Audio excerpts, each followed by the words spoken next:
to the Bomb Hole. Bomb Hole Podcast. It's going to be very hot. It's going to be very uncomfortable for everybody. The Bomb Hole. I'm gonna slide down them big hills, you know what I mean, on the big, nice burgundy snowboard. Okay, here we go again. Another beautiful day in the booth here at the Bomb Hole, which is presented by Pub Beer and Liquid Death. Now, first of all, my dog, Stony Buds, how are we doing today? So good, my dog. Always love hearing that. It just warms my heart. To my left, we are in the presence of greatness. We got Tina Basich. Tina, how are you doing today? What's going on? I'm so excited to be here. I haven't been to Utah in maybe 15 years. I haven't seen Eastone in 20-something years. Too long. I'm so excited to be here. Thanks for having me on your show.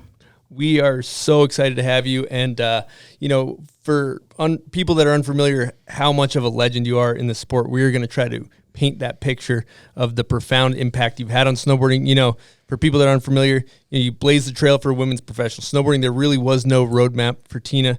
She was the first one to do a big, first woman with a pro model, one of the first women with a pro model, I should say. First woman to do a 720, co-founder of Boarding for Breast Cancer. She's an incredible artist. The list goes on. It's hard to put into words everything that she's done, but there is no Jamie Anderson without Tina Basich. So let's get into it. Let's dive right into this whole conversation, this banter journey we're about to embark on. And I want to just start with where you're from and your family and stuff. I'm from the Sacramento area in Northern California, and I grew up with no snowboarding in my life. I started snowboarding when I was 16, so I lived in the foothills. There was no mountains nearby, so we were kind of a go sledding kind of family, go build snowmans kind of family. So my connection to snowboarding didn't start until I was 16 years old and I was in high school. Yeah, that's incredible. Before we get into that, though, I was told that you went to the Waldorf School. Is that what it's called? Yes. Yeah, I'm fascinated by that. What was that all about? It's a pretty interesting way of learning and a curriculum that's built with the creative mind. And so like in the preschools and the kindergartens, you're not given toys to play with, you're given logs and rocks, and you got to build your toy trucks out of that. So I really am so thankful that my parents chose that school for my brother and I, because it really helped shape our creative thinking, which is just the thread of my life. Mm-hmm. So it's a wonderful curriculum. My daughter, who's 14, her name's Addison, she's going to the Waldorf School as well. We're lucky enough to have one in our town. Well, I see you and Mike Basich, your brother. My brother. Yeah, obviously. Not my husband. Yeah. I tell you how many people thought that. Wow. Yeah. I didn't know that. Yeah, so that's my little brother. Built his own house. Yeah, he's built his own got house. All these things. I'm like, why am I having kids like Tina and Mike Basich? I'm sending them to one of these damn schools. Like, Yeah, obviously. That is work, normal in our creativity. family. Like, I couldn't imagine our family and our life without creativity. Like, and also like we're doers. Like it was my parents, like my brother would be like, oh, I want to build a tree fort. And like 3 hours later, we were building a tree fort. Like my parents were just on it like that and fully present in our life and where our world was about. And so I feel so lucky to have that upbringing where my parents were so present and pushed us to do creative things. Like I was in the newspaper, my brother and I, back in the 80s, and a headline said, "What's wrong with this picture?" Hint, no TV in the background. Like we weren't allowed to watch TV until high school. Like we had rabbits and sheep and goats and building tree forts and BMX bikes and jumps and swings. And, like I was a full-on tomboy. My brother and I were always after it. And back in the stuff. 80s, everyone had TVs, right? Yeah. That was very unconventional. Yeah, I remember when I was allowed to watch TV, it was the Dukes of Hazzard and cartoons on Saturday mornings. And we would pull the TV out of the closet. That's like crazy. And, the antennas, we'd fix them all up, and that was it. Wow. And earlier you said you got some great advice from your parents. If you want to relay that now that we're on air, I thought that would be a good message. My parents have always approached their upbringing of us with empathy and being present in the moment. And they always said, follow your heart, no matter at whatever cost, follow your heart and you will have no regrets. And so I feel so lucky because that was truly a gift that they gave me, because come this snowboarding chapter in my life, little did we know that it was a chapter. Like when I found snowboarding, snowboarding barely existed. So it was something that we thought we would like because we skateboarded. So when snowboarding came into my life and actually became a thing where I got offered a contract to be on a snowboard team and I got a free hoodie from the skateboard shop, like this might be something fun to take an adventure. And so when it came down to like going to college or following this dream, my parents really said, like, what do you want to do? Like, follow your heart. So I was lucky enough to have that support and followed snowboarding. And I always thought I would go back to college or go back to do this, but I started doing college in the summer times when we had summers off. And it just led me to a 20-year career in snowboarding, which blows my mind that I got to do what I love to do for so many years. I'm just thankful for that. When you I started got sponsored? Yeah, so I started snowboarding when I was 16. My mom saw a snowboard at where she went to like a Big Five Sporting Goods or something to buy us winter coats, and she came home and we hung out with all the skateboarders in high school. And she's like, "Hey, I saw this thing. It's called a snowboard. It's kind of like skateboarding on snow. I think you guys will like it." And my brother and I's eyes perked up, like, "Yeah." And we went, and she said they rent them. And so we went to go rent the boards and go up on the weekend after school. And they're like, "Oh yeah, we run one board, and you guys can rent it, but we have one board." And it was a Burton Elite with high backs, but it had fins. I remember that. Like, yeah. So that was our first board. We had moon boots on. We would crash, and my feet would actually come out of the moon boots, and my board would fly down the mountain. And we actually weren't allowed to buy tickets. The lady, it was at Soda Springs, and the lady that sold us the tickets wasn't aware that they did allow snowboarding. So we ended up hiking. But What year is this? Sorry to interrupt. this is 1985, 86. I was going to say the Elite, that board you speak of, I was looking the other day, it came out in 85. Yeah. So that so makes that sense. was right then. And so we were hooked on it right away. Like my brother and I knew that it was something that we wanted to do, and we saved up money and bought our first board, which was the Elite 150 or something like that, 140 or 150. And it had the little buckles, it had the high backs, but they were like 2 feet tall. And it had fins, and then we were cool because we took off the fins so we could kind of slip around better. So that was kind of the beginning. And growing up in Sacramento, we kind of had our skate crowd that would roll up to the mountains. It was an hour away. And so we would go on the weekends. And the second we saw another snowboarder, like we'd head over and check out their equipment, ask them how often they ride and where they're from. And so the beginning was definitely this unique time where if you saw another snowboarder, you guys were connected no matter what. Mm-hmm. Yeah, so few and far in between that when you saw another one, you're like, that's my dog. Yeah, like those are my people. These are my people right here. Yeah. I remember when I was in high school seeing footage of you in some movies. I don't remember that. It might have been like, were you in a movie called Banff Blast Out way back in the day? That sounds familiar. I swear you and your brother were in this like dugout half pipe ripping. Yeah. I remember seeing you. I wonder if people know that half pipes were dug with shovels back then. Yeah, we gotta like this is way them know. before pipe dragons. Like the half pipes of my contest days in the late 80s, the half pipes were 3 feet tall, and we dug them out the day before.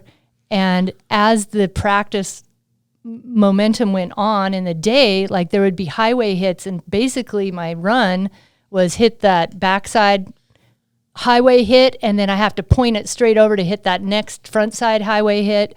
And, you know, my big contest run was like, okay, I'm going to do a method, then I'm going to do an indie, then I'm going to do a grasser, and then I'm going to do a slob, and then I'm going to try for the roast beef, and then I'm going to either do an alley-oop or a layback slide for the win. Like that seriously was my mental preparation on which grabs I was going to do. That's so dope.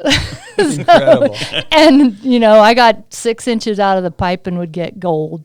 Were they giving checks back then? But you Or guys, I'd get a sweatshirt. Yeah, it's but, you know, It was all about the hoodies. The thing is that there is no roadmap for you at Yeah. that point. That's the thing you got to realize is like you guys are creating the roadmap. There's not anything to follow, and even more so, like I know you guys did moguls and things like that too, yeah. right? You competed in everything, right? When they would hold a contest, we would have a giant slalom, a half pipe, and moguls. And then that kind of evolved in the very 89 and 90, we added obstacle course, and the obstacle course became border cross. The moguls became nothing. Yeah. We got rid of that right away. Not good for the knees. Not good. But, I was a girl snowboarder, and there would be 3 other girls that would sign up. And the second that there was 6 girls, they started putting pro in, amateur and pro. And I just clicked the pro box because I had won the last contest. So, that's how I became pro. Nice. And instead of winning a hoodie sweatshirt, I won a skate deck. And so, the skateboard Go Skate back in the day sponsored me, and they gave me $50 for my entry fees for the year. That's how it started for me. And so, this is a time when there are no high school snowboard teams. There's no coaches. There's not even equipment made for me. There's barely any ski resorts that allow us on the mountain. And everybody thinks that we shouldn't even be there. So that's what we had to start with. We would actually pair up at the bottom of the run so that we could ride with other snowboarders instead of being stuck on there with a skier and answering the same questions over and over again. What is that sled thing? How do you get down the mountain? How come your feet don't come out? Are you even allowed here? Where are you from? Oh my gosh, why is your hair green? We got so sick of that we just started to pair up. And then over the years, our posse just got bigger and bigger. And it was considered a fad by some people. It was. We weren't even meant to be sticking around for long, right? It was seriously just a fad. And so it was an interesting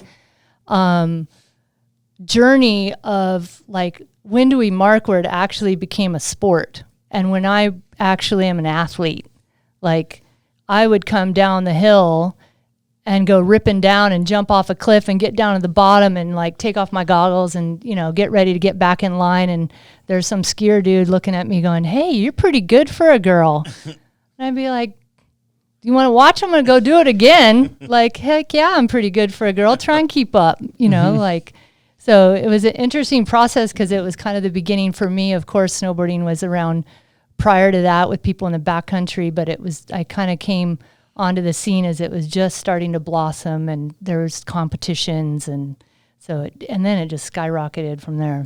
That could be a good time to do a little excerpt from your book. Yeah. In regards to what you're talking about. Yeah. So I wrote a book called Pretty Good for a Girl in 2003. And at that time, I had kind of gone through the majority of the chapter of my snowboarding career. And so I felt like I had an opportunity to kind of write down my voice and my words about my journey through that. So this was written almost exactly 20 years ago because it was published in 2003, but I wrote it the year before. So it was very close to 20 years ago. And I'd like to read you the intro. In 1976 Montreal Olympics, Romanian gymnast Nadia Comaneci achieved the 5 perfect scores of 10. Her performance were the highest achievement in the sports of gymnastics. People from all over the world admired her skills. Every little girl wanted to be her, including me. She was on television, the covers of magazines, and was greatly respected for all that she had achieved as an athlete. No one would have ever said, "You're pretty good for a girl." For female snowboarders, it was an entirely different story. We were the misfits of the misfits, the girlfriends of the rebel skateboarder guys, the anti-cheerleaders. We wanted to fit in, but we didn't. Snowboarding to us was a savior.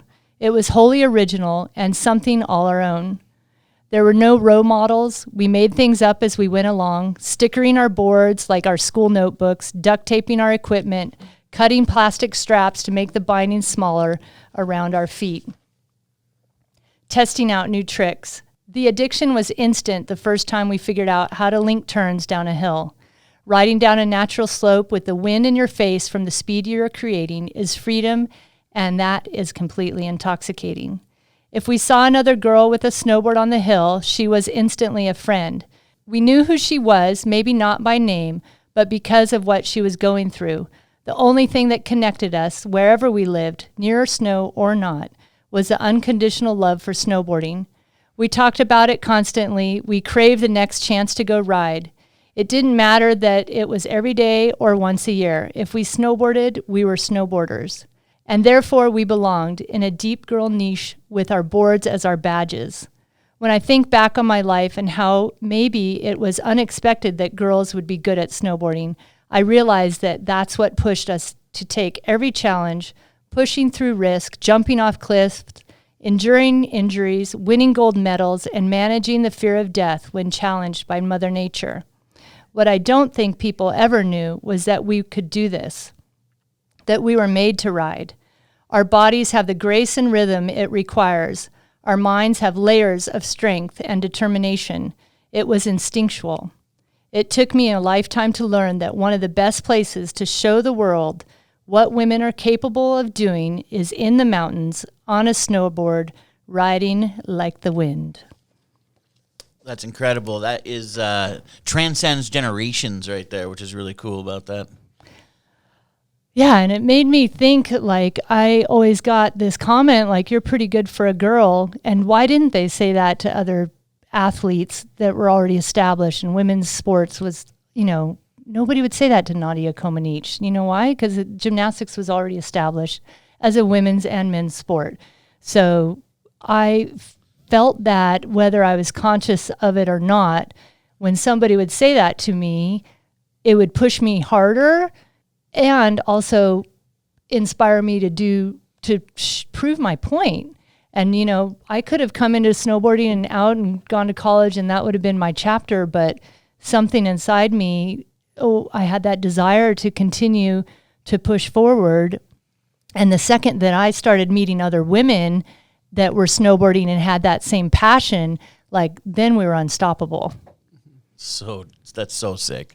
And there was no other women doing this too. It would have been so easy to go to school and there's no one else getting paid. You had no one before you to follow their steps. That's really incredible. And the girls are still fighting this battle. We hear younger women come in here and it's amazing to see where snowboarding's come for women, but they're still having some of the same things that you're saying. And it's crazy.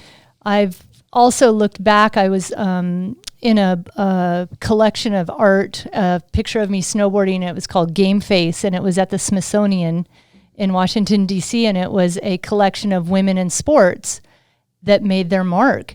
And so I was at the event, and here's this woman who ran in the marathon in 1972, I believe, that was a men's-only marathon, and she showed up, got her number, and ran the race in a skirt.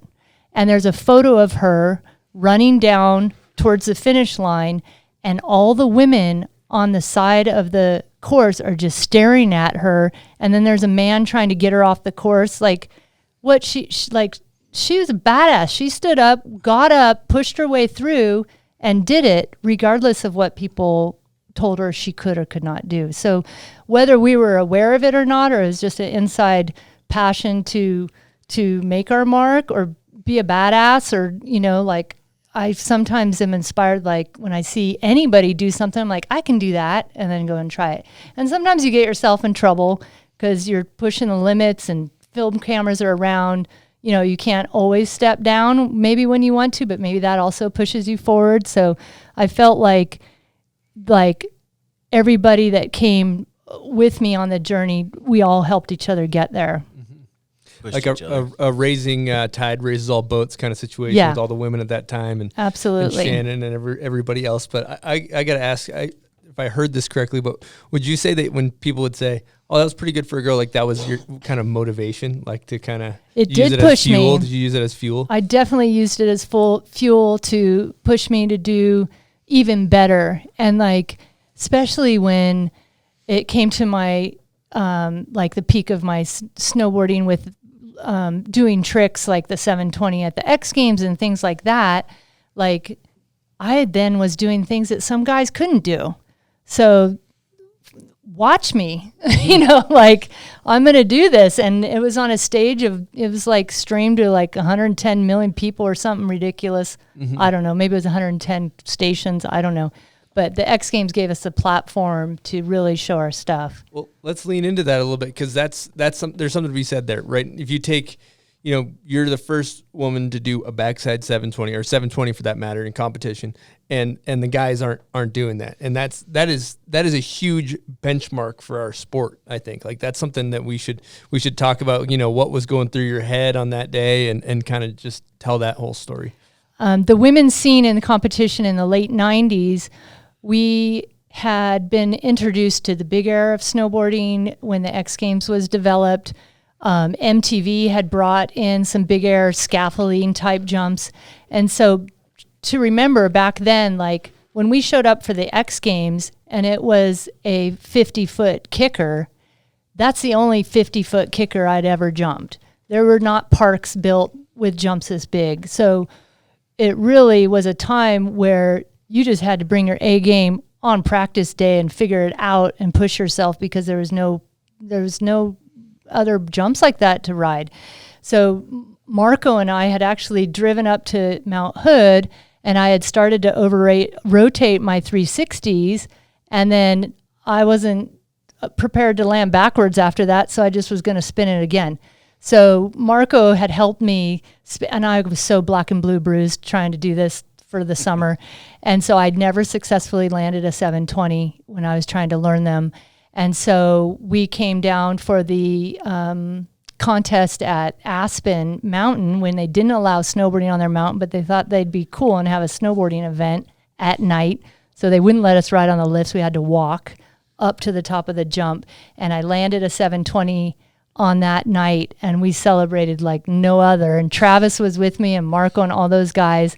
And so the next month was the X Games. So when I was at the top of the X Games jump, in my head, I hadn't told anybody I was going to try this jump on this huge jump, and I was going to try the 720, and I wasn't sure if I was going to be able to pull it off on this big jump or not. And so I dropped in my first run out of 3 and pulled it off. And so that feeling was like, okay, this is it. I did it. I'm doing it. And so I went on to win the X Games, and Gayleen was there, and Lisa and all my girls, and Lisa's crying, and so it was just a big moment, and the guys were freaking out, the announcer was freaking out. And so I felt like that was a big moment in my career where I set myself to do this, accomplish this trick and got it. And it really started pushing the women in sports. Then it was no longer you can do a 360 and win a contest. Like that's when backflips and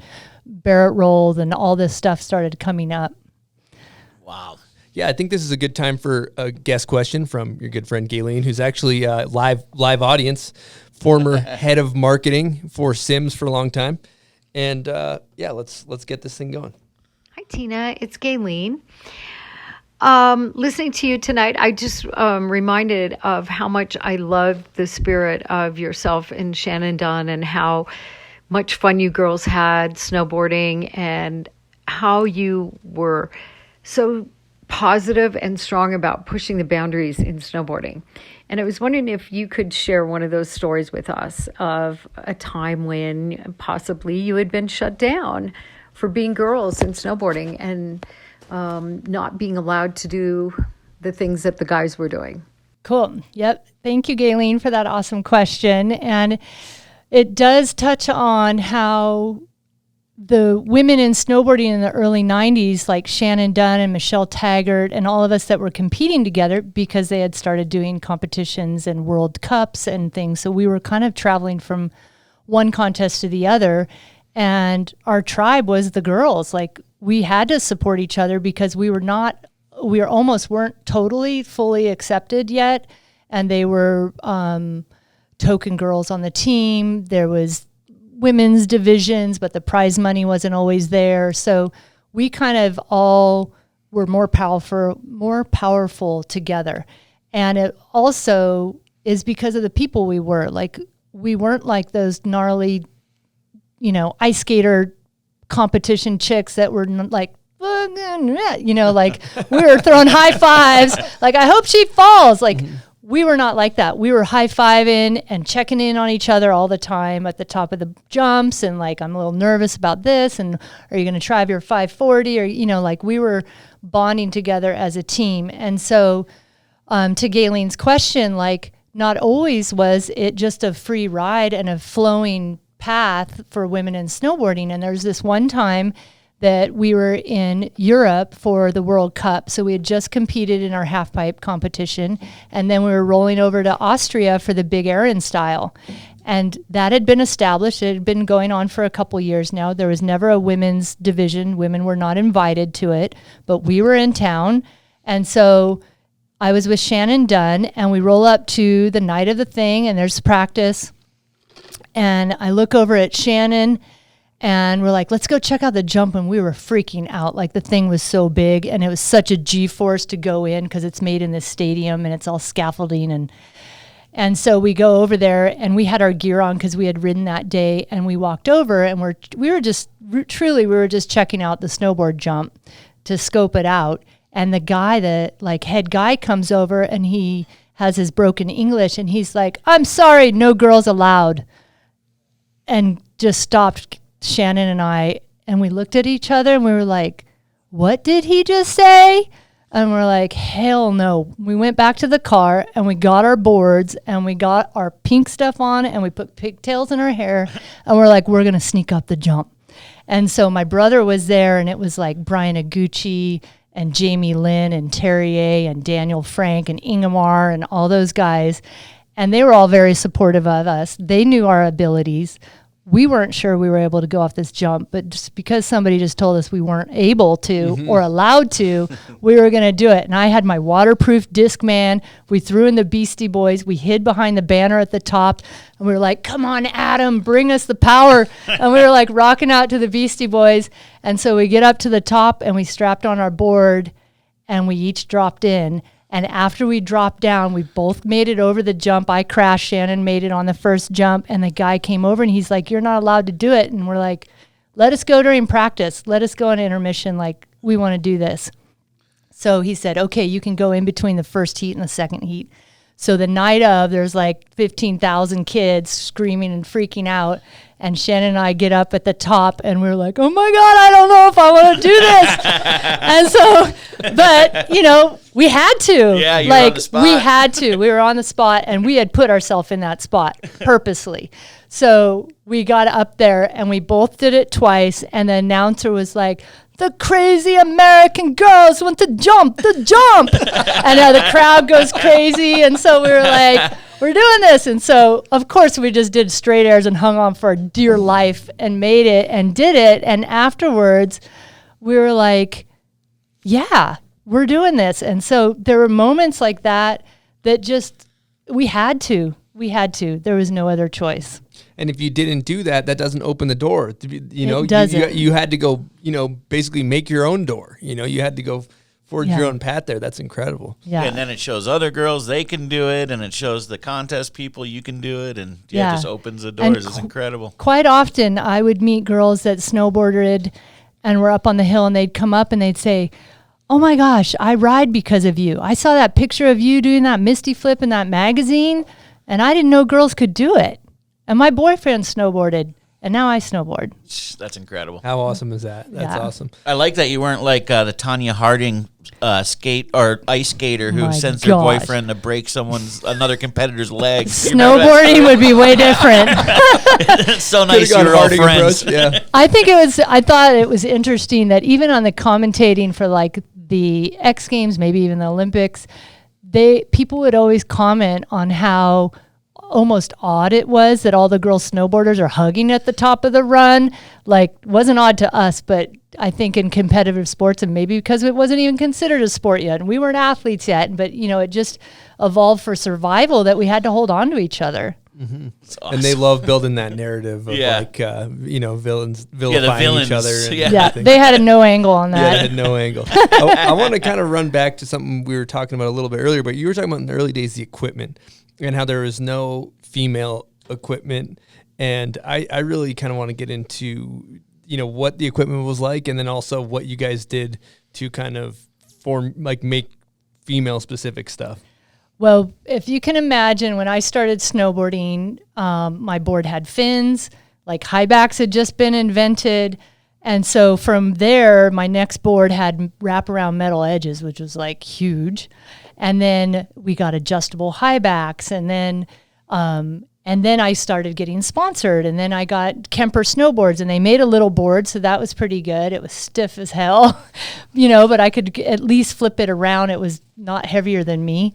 And so when that big stance, big pants era came in, was when I really recognized that this equipment was not made for me.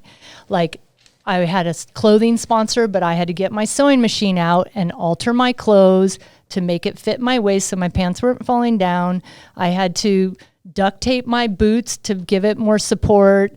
There was nothing that was made for me. So in 93 was Lisa Hudson and Gayleen Nagel. Everybody was on the scene in the industry, and there were trade shows where we would all be brought together with the companies, and people had booths and stuff. And so there started to be this talk about this need for women's equipment. And of course, that was not an easy sell at that time. People like Gayleen and Lisa are the reason that we were even invited in, because they pushed the companies to give us a spot to actually give this a chance. And so we came out with prom clothing, with Lisa heading up that narrative, and we designed it in pink. We had flowers and butterfly logos. We finally were not afraid to be a girl in snowboarding. I mean, we were tomboys up till that point. We wore prom dresses in our ads. And so here's this funny, cute picture of Shannon and I in prom dresses. And then there's a picture of me jumping a 30-foot cliff. Like, like the contrast was there. And then with snowboards, Shannon Dunn and I came out with our pro models the same year in 94, her with Sims and me with Kemper. And that was the beginning of women's equipment, and it was needed, and people latched onto it. So I ended up switching over to Sims, and Shannon went to Burton Snowboards, and we had a long run of pro models from there. And it just blows my mind that we didn't have that. We had to create that. So now when you're a 7-year-old girl wanting to snowboard, there's actually equipment for the young girl. There's equipment for the 30-year-old woman, and there's options. Mm-hmm.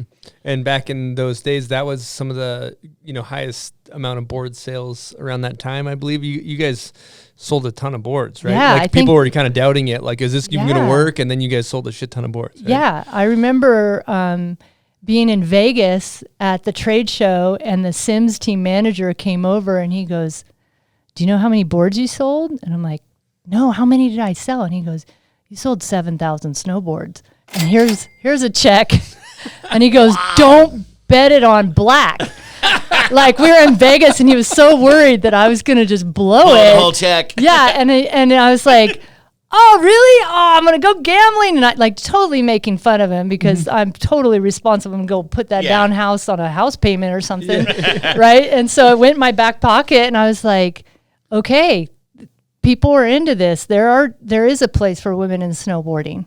That's a lot of boards. That is an astronomical amount of boards. These days, pro models don't push those kind of numbers. It's incredible. It was a time. It was a heyday. And we were always surprised about how the sport exploded and when that happened, because we went from competitions where the half pipes were lined with banners that said "Go Skate" and independent trucks and Pal Peralta and, whatever. It was all snowboard companies with the banners along the side of the half pipe. And then all of a sudden it shifted, and the X Games came in and exposed snowboarding to the world. And then it was like AT&T, Taco Bell. And we were like, what do they want with us? Like, we still didn't recognize that there was this value in mainstream. And so all of a sudden we'd be at the mall, and the Gap has like snowboards in the window, and it says "extreme sale," like all this extreme pizzas popping up everywhere. And like, so it was really crazy to watch that boom of snowboarding, where instead of it just being the punk rocker skater kid on the mountain snowboarding, there were families snowboarding. And there was a dude that just got off work as a lawyer and going snowboarding. Like, it shifted, and I get it, because people were moving to Utah and quitting their day job and washing dishes at night so they could ride every day. Like, that's what snowboarding does to you. You really fall in love with it, and you cannot let it go. So true. I have a Patreon question along the lines of what we're Yeah. talking about. This is from Benny Pellegrino. Yes, First, Benny. Yeah, you know Benny. What up, Benny? First, I want to say thank you to all the Patreon members. You guys really have our back. We appreciate it. And here it is from Benny Pellegrino. Tell us about why you and the rest of the Kemper team decided to relocate to Utah in the early 90s. Great question, Benny. Well, in 1989 or 90, the Kemper snowboard team was brought out to Utah to do a photo shoot. And I think it was with Rob Gracie, and we had 5-day window to do a snowboard photo shoot for the new catalog, and it was up at the Bird, and it snowed a foot every night, and we were just like high five runs all day long for 5 days straight. And it blew our minds. And so even before the end of the photo shoot, we were like, we're moving here next year. And I was going to move here for a season. And we were going to get a team house, which thank God we didn't, because the house that I moved into stayed intact. The other house got destroyed as per usual. And I moved here for a season in 1991 and stayed for the rest of the 90s. Wow. Like, it was epic snow. Utah was just had the elements that we needed, and you could hike out of bounds, which was a new thing to us. So we scoured the mountains from then on. Like, I wasn't leaving. So I kind of want to go back to something you were saying earlier too. You know, talking about however many boards you sold, and you're so kind of humble in the way you talk about all this stuff. You know, you won the X Games, and you were basically a freaking rock star. And everybody I talked to, talked to Blue Montgomery or anybody doing research, and they're like, she was like full blown like celebrity, like with just killing it snowboarding, but you're still hanging out like with all the boys, and you always stayed so grounded. Like, how did you stay so humble through this whole process? Like, you have no ego or anything. It's awesome. I wouldn't consider myself. I mean, I see myself as a powerful woman, not as a famous snowboarder. That's the difference. And I've been raised to be grateful for everything that came my way. I never expected people to pamper me in a certain way, or because I was a snowboarder or good at snowboarding. Like, I really took every opportunity through my snowboarding career and jumped on it and thought of it as an opportunity and honored to do it. So designing snowboarding clothing and being in magazine photo shoots and having a pull-out poster, and I was like, yes, like proud of myself, not like, fuck yeah, so, I was just proud to be able to accomplish those things. And I'm the kind of person that will go after it, and I'm a doer. I just go after it. Okay, this leads us into a question from an absolute champion, legend of our sport, Mark Frank Montoya. Yes, Marco. All right, what's going on? Marco here. Shout out to the Bomb Hole crew. What's up, guys? So, oh man, I could talk about Tina for days. I'm so grateful and feel so blessed to even fall into her presence back then. So, a couple questions here.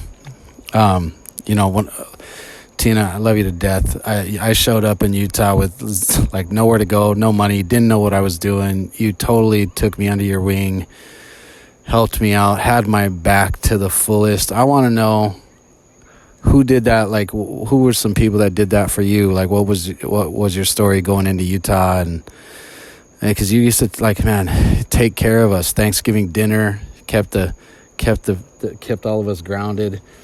Which leads me to another question.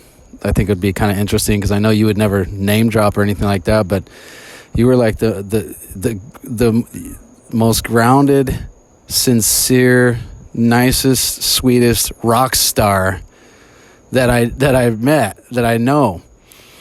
And you used to hang around the Beastie Boys and Dave Grohl and all that, like all that. Like, I don't know. I think of like a celebrity story. What's the craziest celebrity story that you have? And then number 3 question, ... You still got that freaking gangster ass Impala that you pulled up and picked me up in one time? This girl is so fucking gangster. It's crazy. So that was my questions. Love you to death, Tina. You and all your family. Shout out Mikey Basich and the parents. You guys are the best. Later. Awesome. Love you, Marco. Yeah, Marco rules. Marco's the best. I remember when he rolled up, I was doing a photo shoot day with Justin Hostenik, and he's like, hey, I'm bringing this guy Marco. He's straight out of Denver. And he's pretty sick. He's super sick style, skateboard style, and he's going to come up with this today. And I'm like, oh, okay.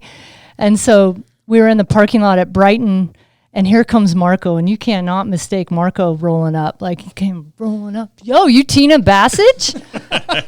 Cool. He threw me a hug, and then next thing you knew, we were throwing jumps, and he was just always so supportive of me.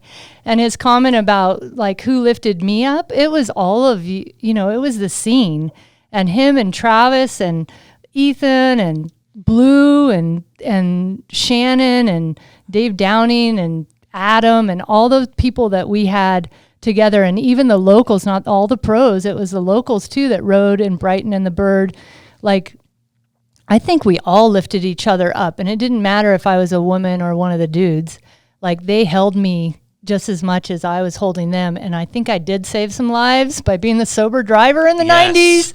Like, seriously, we would go shred powder all day long. We would roll down to Bricks and have some crazy 14-inch high cocktail, and I would skip it to get everybody home. Like, I had a Ford Explorer, and everybody knew that I was the way that I was going to get I was taking care of everybody. Pack us all in we that would car. pack us all in there. And I remember that one time we were driving down, it must have been 2 a.m. We were driving, and we were a half hour because we wanted to live near the mountains, and the places where we would go out at night were in the city. And we were driving, and Marco and somebody else were wrestling in my front seat. I'm trying to drive, going 70 down the freeway, taking all these homies home. And Marco goes, Tina, pull over, slow down. And I'm like, what? And I slam on the brakes and pull over. And he's like, Travis is on the roof. Yeah, Travis would. And I'm like, he was on the roof. what? And then I slammed. I'm like, we were going 70 miles an hour. He had jumped up out of the back window and was surfing the top of my Explorer on the ski racks. And so we pull over, and I'm like, get inside. And from that moment on, I had to have the child safety locks on the windows. Like, it was so funny. But it was just like, we were such a family back then, and no lack of support for me. I had my homies with me, my OG crew. And so, to his other questions, like, it was such a scene in snowboarding, and other people were starting to connect with it. And I met Adam Yauch down on a Kemper photo shoot in the early 90s, and we were trying to get our board photos done, in the middle of summer, which was the winter down there. So I was down there, and the boys lost me. I couldn't keep up with them. They had a posse going, and so I started riding by myself. And I saw this other snowboarder there, this guy, and so I'm like, hey, are you riding by yourself? And he said, sure, let's ride. So I rode with him all day. We broke for a lunch late afternoon, and I went and found Andy Hetzel and all the Brett Johnson, all the team guys, and they're like, dude, Adam Yauch from the Beastie Boys is here. And I was like, no way. Oh my God, I want to meet him. We're such fan of the Beastie Boys. And so we finished up our lunch, and we went out riding. The guys lost me again, and I met up with that guy. And at lunch, they're like, yeah, he has green hair. And at the end of the day, the guy I'd rode with all day long takes off his hat, and he has green hair. I'm like, dude, are you Adam Yauch? And he's like, yeah. I was like, oh my gosh, I've been riding with you all day. We're a big fan of yours. And he said, I'm taking a year off from my recording and touring, and I'm going to go snowboarding. I love it. And he said he was heading up to Whistler. And so I said, you got to come to Utah, bro. You got to come to Utah. Trust me, you got to come to Utah. And so we exchanged phone numbers, and this is before instant messaging and everything. And so he called me up, and he said, I'm coming through Utah on my way to Whistler. And he showed up. He stayed at my house, and he never left. It was so sick. The snow, he never made it to Whistler, and he ended up asking if he could rent a room from me. So his management company would send me a $400 check each month. And he moved in, he brought his big upright bass, he bought a beat up Subaru, and we were just living the Utah life. Like, it was normal life for us. So we'd make smoothies in the morning, we'd be watching the Weather Channel, waiting to see when the next storm is. We'd wake up early to see if we could see the stars, if it was going to be Bluebird, and we were out and riding, and he was able to keep up with everybody. It was so much fun. Wow. Yeah, that's unreal. Yeah. That's and they incredible. ended up playing, they had a Salt Lake show kind of after that winter. And I remember his management calling me and saying, hey, Adam wants to hook up all the bros with tickets for the show in Salt Lake. And I was like, okay, just put Tina plus 50 like on the guest list. Like, I don't know how else to handle this. So we went down and everybody showed up. And I just went to will call, and there's Tina plus 50. And I just sat there and passed out tickets at the door to all the bros. And it was such a fun thing. Shannon was with me. And up until that point, like, I knew his music, but I hadn't seen them live before. And so, you know, the Adam I knew, he was very quiet and soft-spoken, and he'd play his music and make smoothies, and we'd be, you know, chill, and we'd go and get fun ingredients and make fancy dinners, and he was into food and cooking. And so we kind of just had normal roommate kind of life. And so when we went to the show, I was with Shannon and, of course, 50 of our closest friends. And he came out on stage just like blowing it up. And Shannon and I were like, what? Like, oh my gosh. And he's like rapping and going all over the stage. And so I was like, okay, that's how he does it. Like, it was so sick. Complete transformation. Complete transformation. So sick. And then there is one more part of Marco's question talking about the Impala. Oh, the Impala. Oh my gosh, I still have the 1962 Impala convertible. And of course, I went through that Snoop Dogg phase in the 90s and lowered it, got some smoothie rims on it and some white walls, and I still have it. And I remember rolling that up to Mount Hood one year when I was dating Dave Grohl, and we had gone up into Canada for 3 of his shows that he had.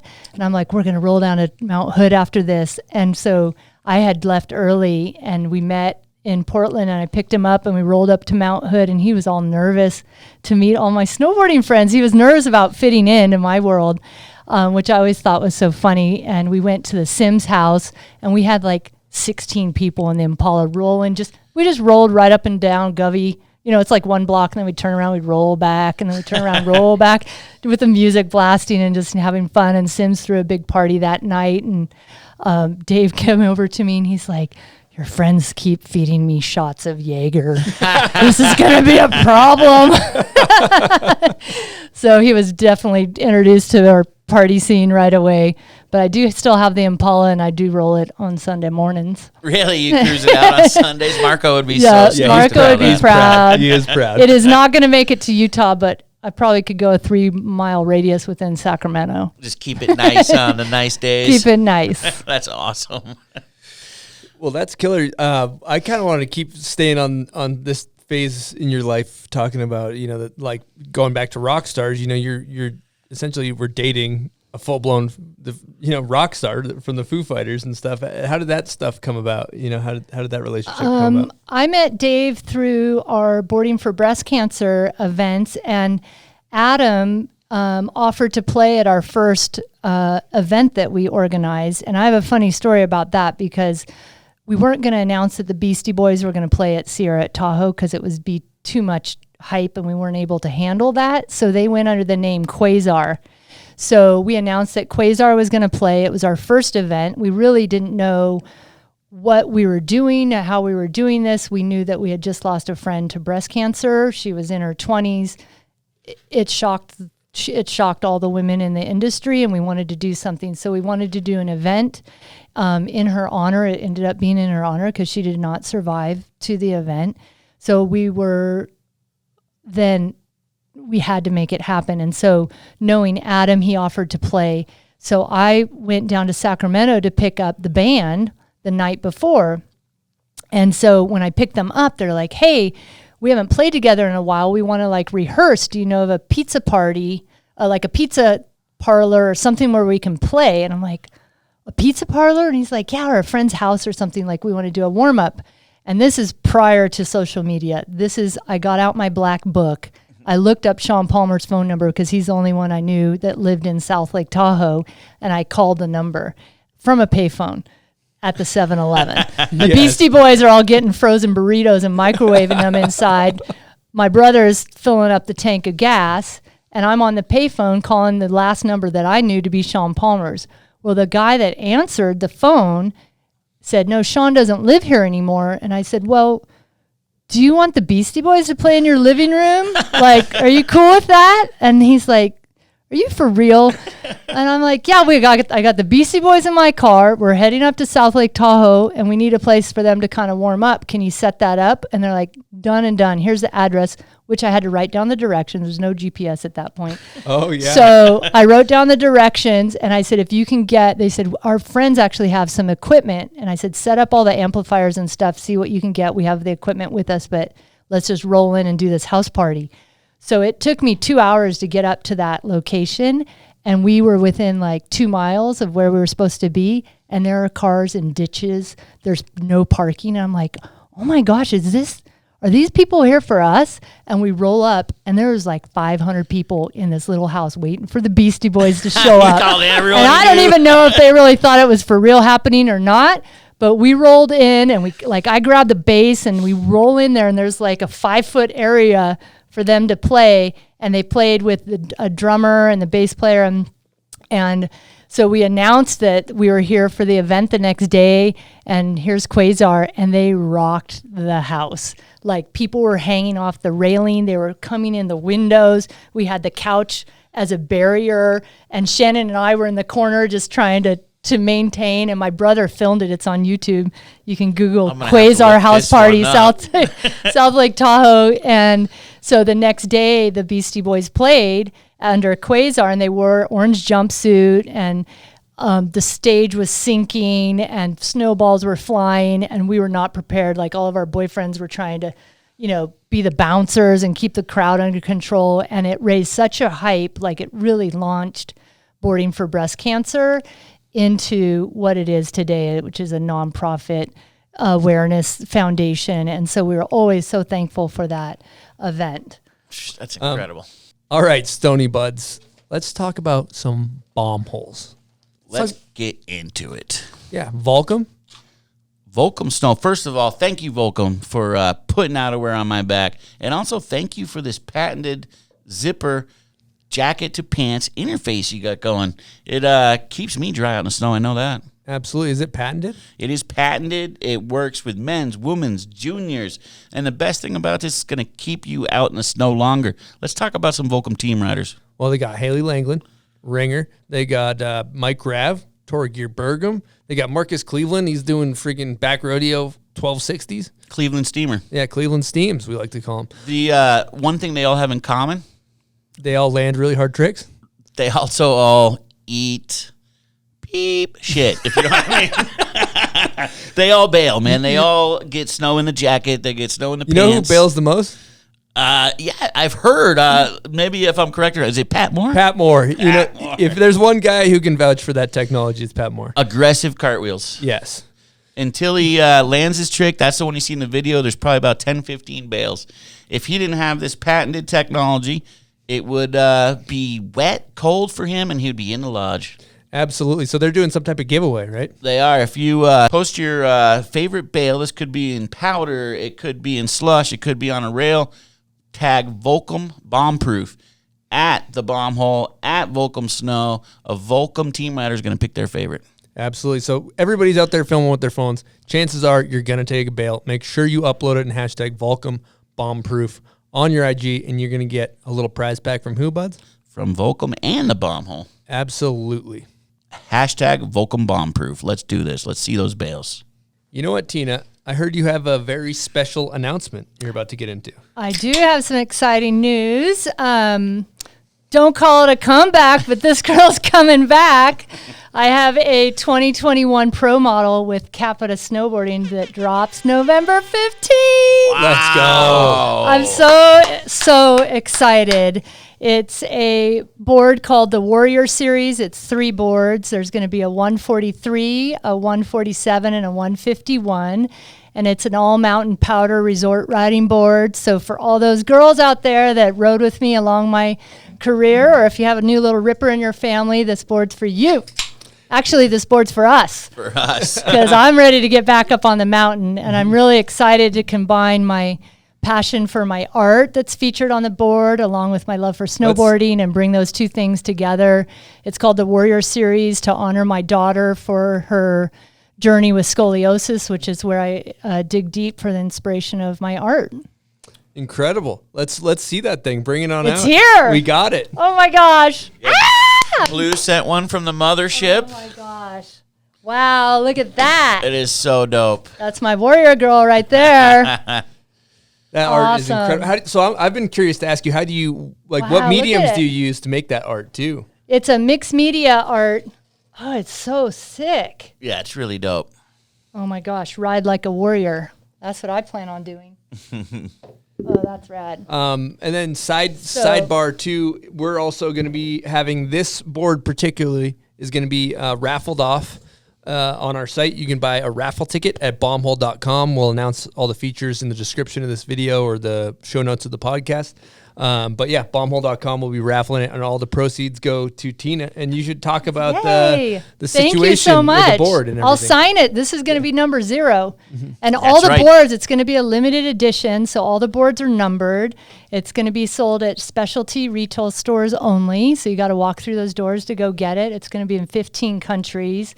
And I'm just so excited to be back and have all my interests come back together and get back up on the mountain. And Capita is such a rad, passionate brand. I'm just really excited to be partnering with them for this project. And Blue and I go way back, and I'm so impressed with their clean energy facility that they build their boards. And I'm honored to be able to do this and have a pro model 20 years later. Like, what? That's amazing. The board looks so good too. I was flexing it when it showed up, and just the shape and the flex, you're going to be so hyped. Yeah, I can't wait to go rip around on that.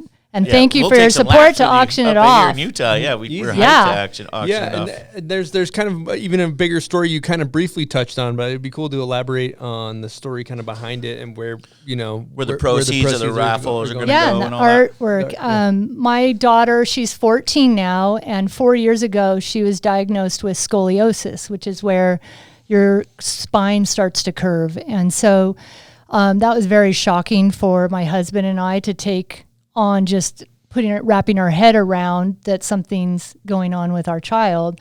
And so the first time I saw her spine in an x-ray, which it had 3 curves on it, it was kind of heavy time to absorb what was actually happening in the journey that we were about to embark on with trying to treat this.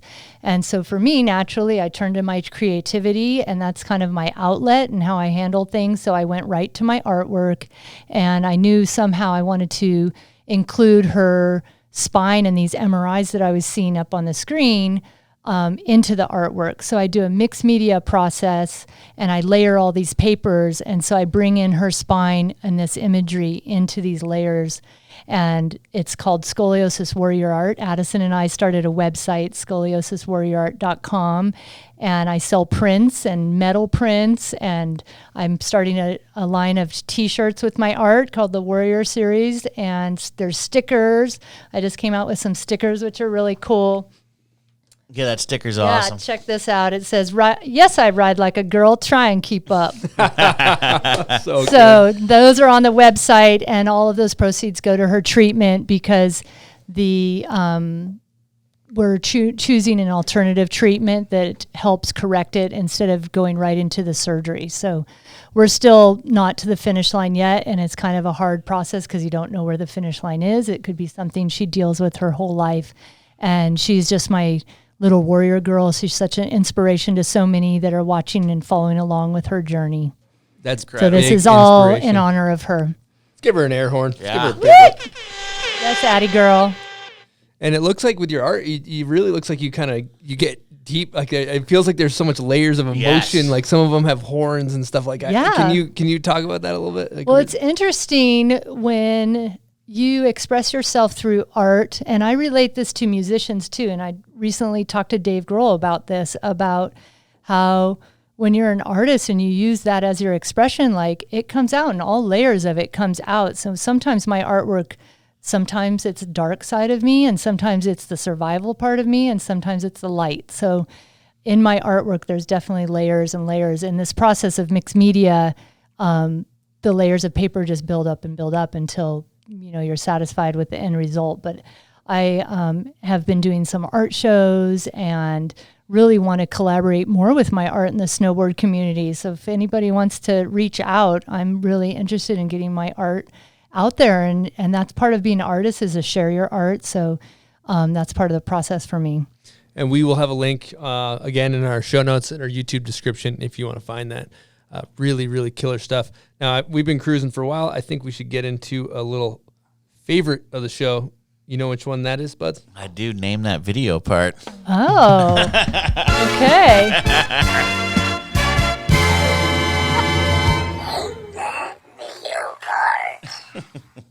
Name That Video part is presented by the Icon Pass. Let's talk about this bad Larry, Buds. Yeah, if you're going to want to own the Stoke this season, you're going to need an Icon Pass to do it, right? Absolutely. You can go pretty much anywhere with one of these things. Yeah, 45 countries? 45 destinations worldwide across 5 continents, 9 countries, and 15 states here in the U.S. of A. It's a lot of places to go get shacked, maybe do a front 7 in the park. Who knows? Maybe hit a rail, maybe just cruise some groomers. But all of that you can do with the Icon Pass, which is available at iconpass.com, starting for how much, Buds? $499 USD for adults. That's worth every penny. It's going to be a good winter. We're hoping for some snow. And if you want to get into it and get as much boarding as possible, get yourself an Icon Pass. Where can you find this, Buds? At iconpass.com. All right, Tina, we like to ask our listeners what their confidence level is 0 through 10 in naming a snowboard video part that comes on. 0.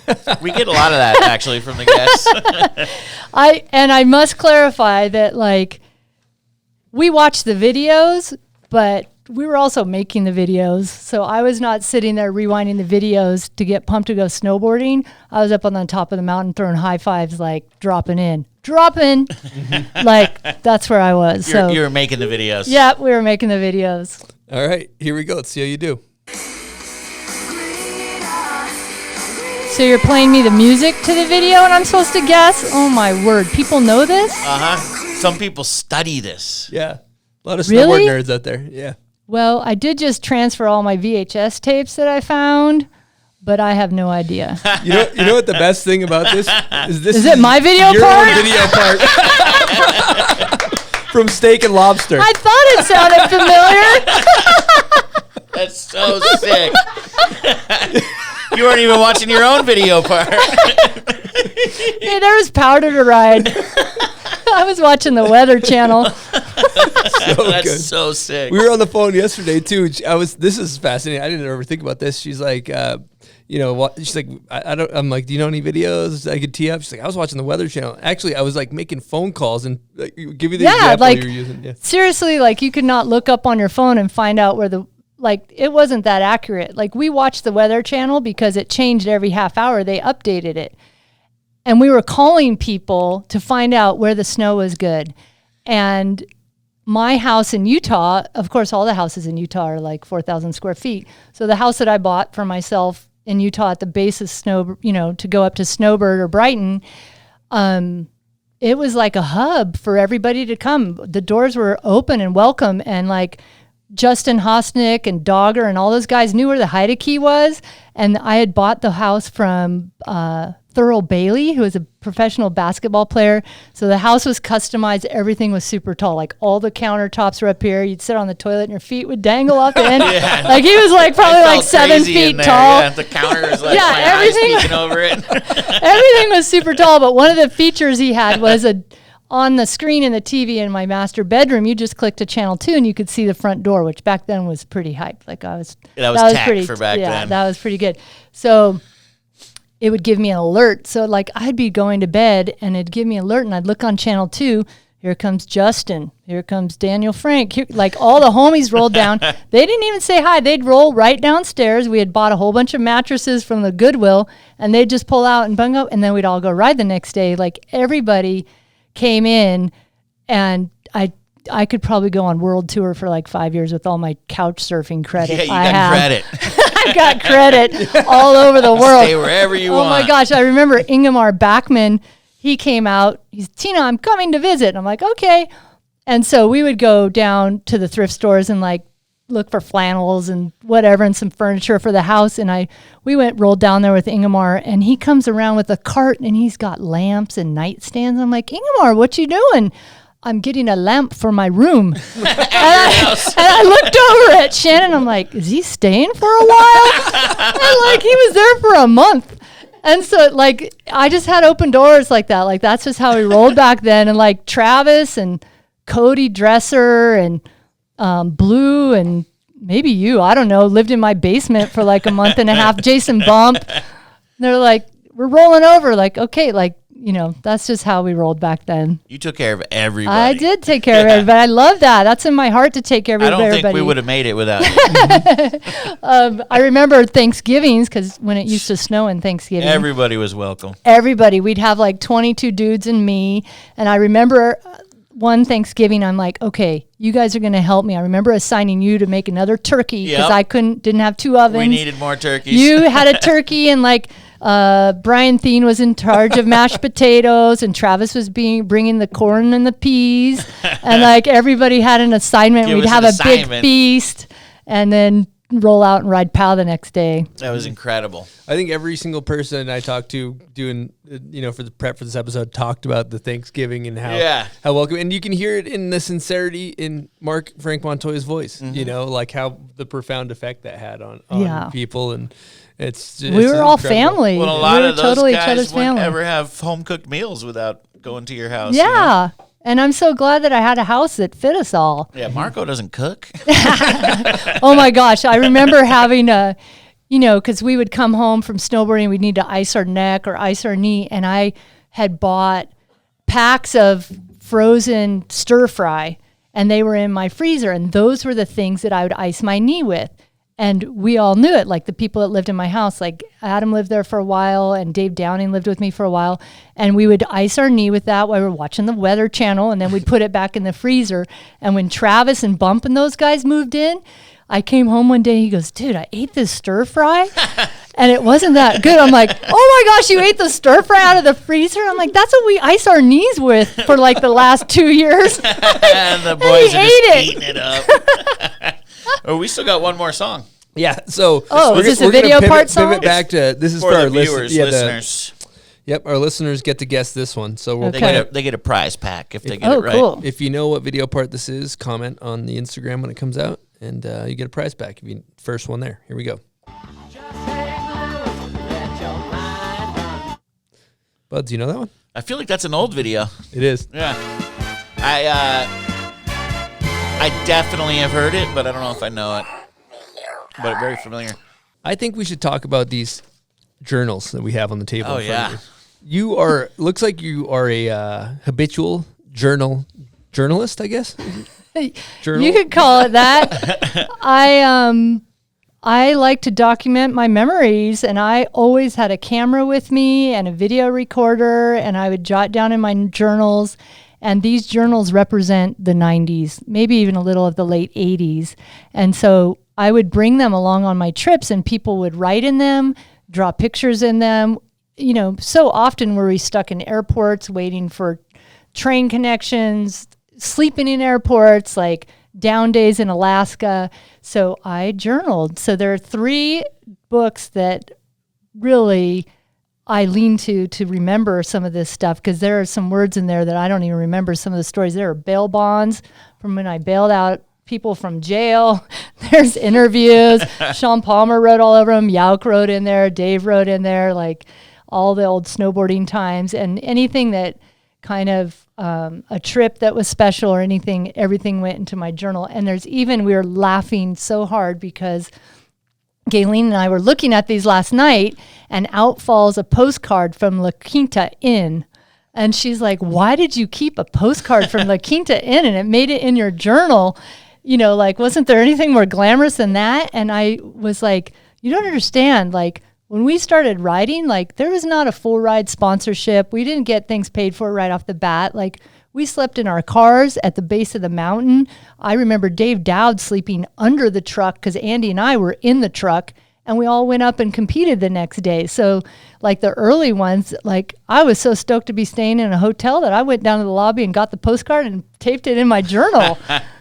So there's some pretty funny stuff in here. You guys will have to take a glance through. Yeah, we've been looking. Yeah. There's old photos of Eastone at Thanksgiving dinner. There's Josh Dirksen, Jeff Brushy, It's Devin, Walsh, seriously. Peter Line. I mean, the list just goes on and on and on. Having that to look back on, it's got to be special. And do you still journal to this day? Are you an avid journaler? You know what? I'm so good on my phone now. I'm always taking pictures, and then just to back that up, I'm always using my little photo printing app and getting them printed because I'm definitely I'm a paper person, and like to have it tangible, not all digital where it can be deleted in a click of a button.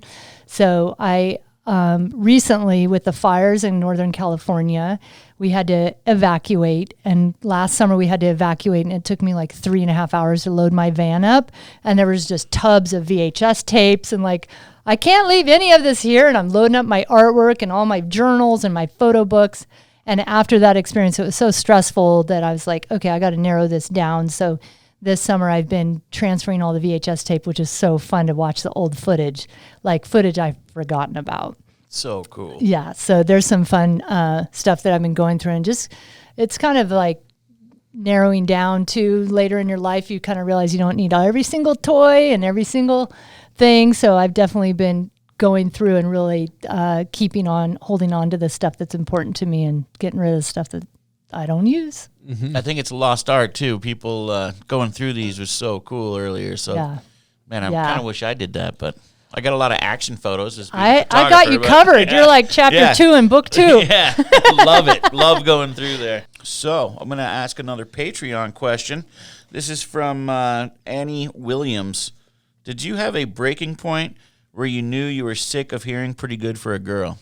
I think because I was a little bit unaware of how that was rolling out, that it was a gradual push to continue to do better and make my mark, because it wasn't a breaking point. It was like a continual push through my whole career. And even when women were then established and we had pro models and girls equipment and clothing that fit and women's divisions and prize money, and that had been established, we still didn't want to believe that it really was happening. So it was just we didn't stop pushing at any point or mark the moment that comment can be finished with.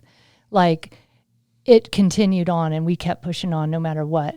But it was just a thread throughout, and I think women can relate in other sports, or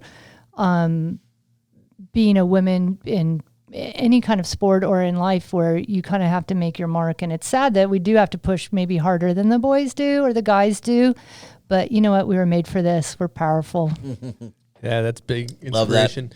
Now, I'm curious about, you were talking about your run earlier, your finals run, going through a hand dug half pipe and, you know, method to stalefish to whatever the run was. But, you know, comparing that to fast forward now when you watch the Olympics and you're seeing, you know, Jamie Anderson going just Richter scale, or Chloe Kim doing a 900 in the pipe or 1080 or whatever, you know, what are your thoughts like on how far it's come? Well, I am blown away by where women's snowboarding is today. It actually just blows my mind. And when I watch Chloe Kim drop in the pipe, I don't even know if I could drop into that pipe and get down alive. Like, the pipes are huge, which equals the airs are huge, and they have coaches. They are fine-tuning their runs. It is a collaborative effort to get to where they are. So it is not a lone walk to get to the gold medal. Like, they have so much support.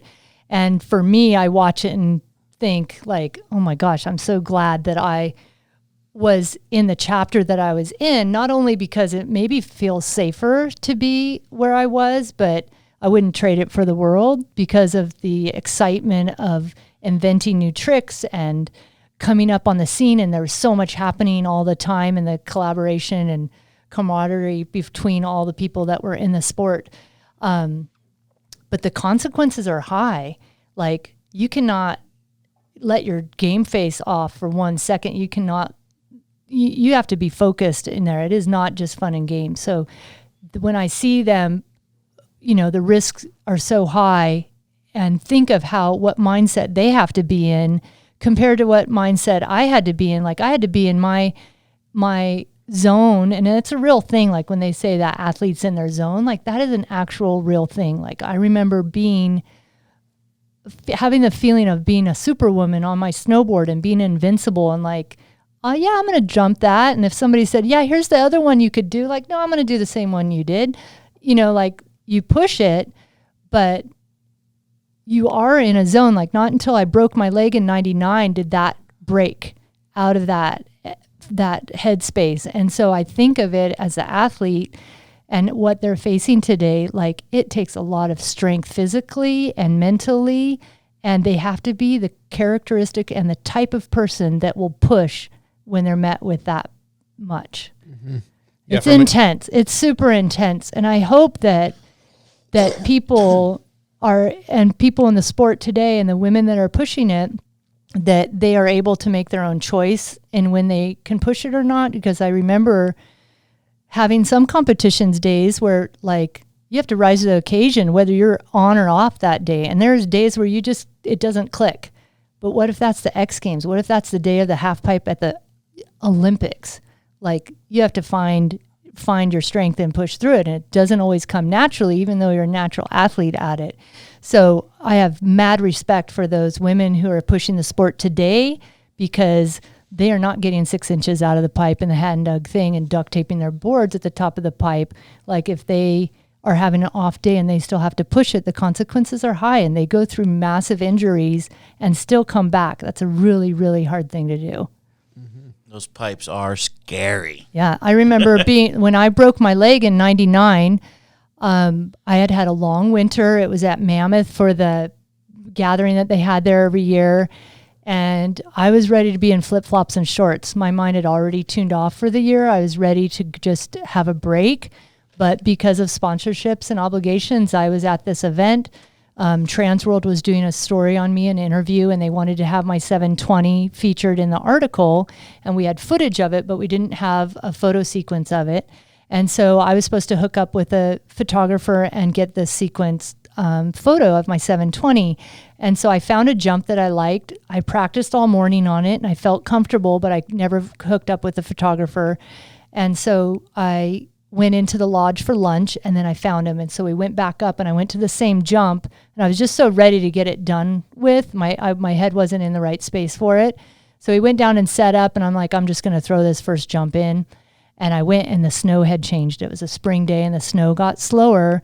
And so I dropped in from my same spot where I was during practice that morning, and I just came up short and hit the knuckle so hard, all twisted up, spinning, and I bounced to the landing, and instantly I knew I was hurt. All the heat in my body rushed to my leg, and somebody had dropped in right behind me, and they almost just severed my spine. They almost ran right into me on the landing.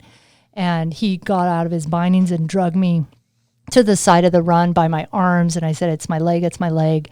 And they called, and I remember being down in first aid, and I called Marco, and we had driven the Impala there. And I'm like, Marco, I broke my leg. I need you to come down here. And so he went and got the Impala, and we drove, because I didn't want to take an ambulance, because I knew it would be $5,000. And so he went and got the Impala. So we rolled to the ER in the Impala with my foot up on the dash.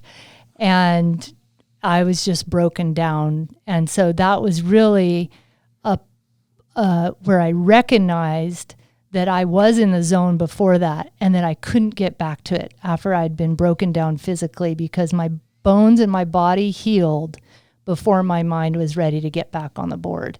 And that was a really hard thing to overcome. And there was a World Cup or World Championships up at Whistler that Sims had put on, and I was ready to get back on it, and I wasn't sure that I wanted to do it or not, and I was up at the top of the run, and I felt like I was going to die. Like I really was forcing every motion, like, okay, now is when I'm supposed to warm up. Now is when I'm supposed to stretch. Now is when I'm supposed to visualize my run and get into this. And I was forcing every move. And I did it. I did my 720. I got second place. I think Tara got first, throwing a big old crazy backflip. And when I took off my bindings on my third jump, like as I was taking off my bindings, I recognized at that moment that I was making a conscious decision to take better care of my body. And I wasn't going to push it when I didn't feel it because I was scared for my life and my body. And so when I took off the bindings, I said, that's it. I'm not competing anymore. I'm going to go land in powder. That's an awesome story. And it's so smart as an athlete to make that decision. And I think a lot of snowboarders go through that, huh? Yeah, it's a hard thing to do that. And people like Jamie Anderson, who the consequences are so high and they are taking injuries like that on the regular, they have to go through that process that I went through. And I didn't want to come back up to where I was. I shifted paths at that point, but they are on a course where they have to get back up on it. And so it's a hard road, and you really can't grasp the mental, emotional strength that you have to have until you're in a situation like that. It's really a phenomenal thing that people can push through that and get to back to their level. Mm-hmm. There's something that happens with athletes that, especially professional athletes, where there's almost this window like where you kind of feel invincible until you get broke off, and then you kind of have to. You're like, no, I'm invincible, and then you get smoked, and you have to kind of rebuild everything psychologically, mentally, get stronger, and kind of approach it with a little bit more caution. As you're maybe early 20s, you're just like, yeah, I'll fly off anything. And it's hard to be an athlete too, because you can't be a professional athlete your whole entire life, or be on top of your game like that. It's not even physically possible. And I just watched that movie that swimmer Phillips. Michael Phelps? Michael Phelps, sorry. The Weight of Gold. And I watched that, and I related to a lot of that because he was explaining like, hey, we train our whole lives. Like from the first time you see the Olympics on the TV and you want to be that person, just like I wanted to look up to Nadia Comaneci, and that inspired me. Like these kids are growing up on a snowboard, or they're growing up swimming, and they're training for that moment their whole life. And he was lucky enough to go to multiple Olympics, but the second that you are finished with that chapter, it is a big dip. And so for me, when I broke my leg, it kind of marked an end of snowboarding like a superwoman for me. And I kind of had to find my way after that of how I was still going to bring snowboarding into my life, but without risking my life. Having fun with it. So you started riding some more powder. Yeah, I rode more powder. We started the TV show for Fuel TV called GKA, which is Girls Kick Ass, and we got to feature different athletes in action sports, which was really fun. So I would get to go to motocross events and surfing and wakeboarding, and we got to travel over to Croatia and take kids out of the city and take them snowboarding. And I did some reporting for NBC, which was an interesting thing because snowboarding had grown. And so all of a sudden I was given the microphone to ask the questions to the athletes. And I remember feeling so awkward with that microphone at the bottom of the pipe, waiting for the athletes to come down and for me to interview them. And I kind of got pissed off because half of them wouldn't give me the time of day and come over and do the interview. And I was like, what is that? Like, what's happening here? And so it felt hard for me to ask the question when I really was wanting to answer it for them, so that shifted a little bit of where my snowboarding was keeping it involved. And then I really, wanted to have a family, and in snowboarding, like you can't even date in snowboarding. Like seriously, you have a crush on somebody and they're not going to like ask you out to dinner and bring flowers. It's like, yo, I'll see you at the X Games.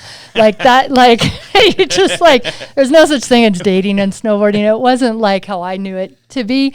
So I was definitely ready for the family chapter in my life. And I met my husband in 2003 and we had our daughter in 2007. And so I just kind of fell in love with my family life, and that's where all my energy went. And we did start to go snowboarding with Addison when she was around 7 years old. But then the diagnosis of scoliosis came, and she has to wear a full torso brace around the clock. And so snowboarding was out of the question at that point. But now I feel like it is time to bring that chapter back in. And I'm excited to share it with her because she's so sweet. She knows Michael as the famous snowboarder of our family, like Uncle Mikey.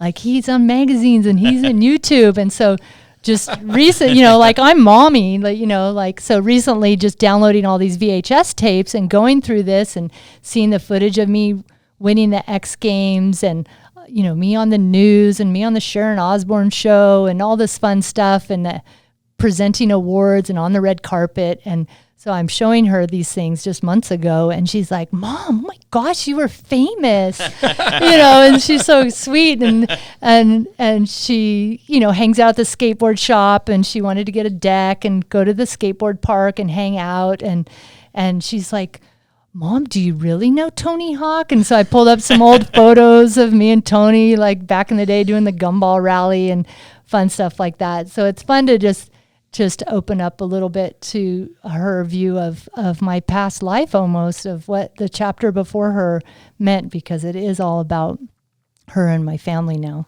That's an awesome transition to make too. Yeah. You're coming back to Utah. Is that what's going on? Oh my gosh, what happened to the airport's all done up? Like this place whole is different place, right? Whole different place. I don't think I've been here in years.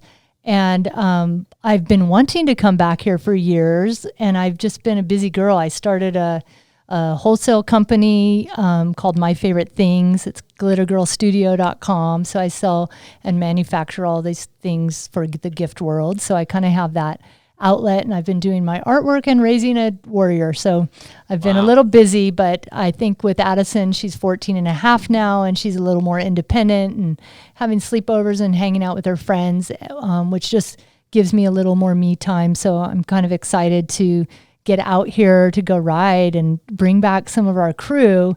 And even with the year that we've had with 2020, like I've really had time to slow down. Like my life moves fast. Like I've always been a doer and moving forward and taking things on as they come. And, I say yes, like, let's do it. And so when we slowed down with 2020, like really made me slow down and recognize like what it means to me and what I want in my surroundings. And I want to stay connected to the people that inspired me and held me through my snowboarding. And so I want to reach out to those people and go riding with the old crew and make sure that we have annual reunions and things like that and ride with my girlfriends and just make time for it, because time flies by so fast. It's real easy to just let the years fly by. Mm-hmm.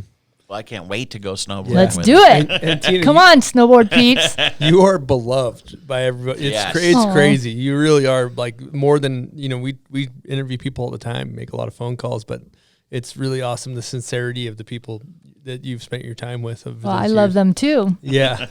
Well, that's my people. All right, we're going to take this second to talk to you guys about pub beer. That was a crisp crack, buds. How is that thing? Delicious. Now, their tagline is what, buds? Cheap, fun beer. And would you say it fits the description? I do. I mean, drinking beer can be a good time, and this is cheap, fun, good time with the homies. Take an 18-pack, make it a 0-pack. Absolutely. If you're looking to crush some can, pick up some pub beer. Now, with that, we're going to get into the crapshoot. Here we go. Welcome to the Pub Beer Crapshoot.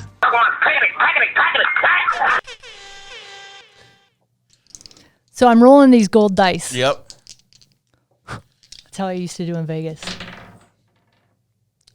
What do we got, a 6 and a 2? An 8? That would be an 8. It's an 8. You may have already touched on this, but it is, tell us about a breakout moment that helped your career.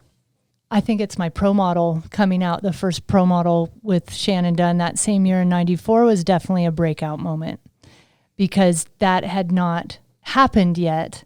And we were unsure about it. So the reward when boards start selling and people started talking about it, and when you would go up on the mountain and see another girl riding your pro model, like that was the moment.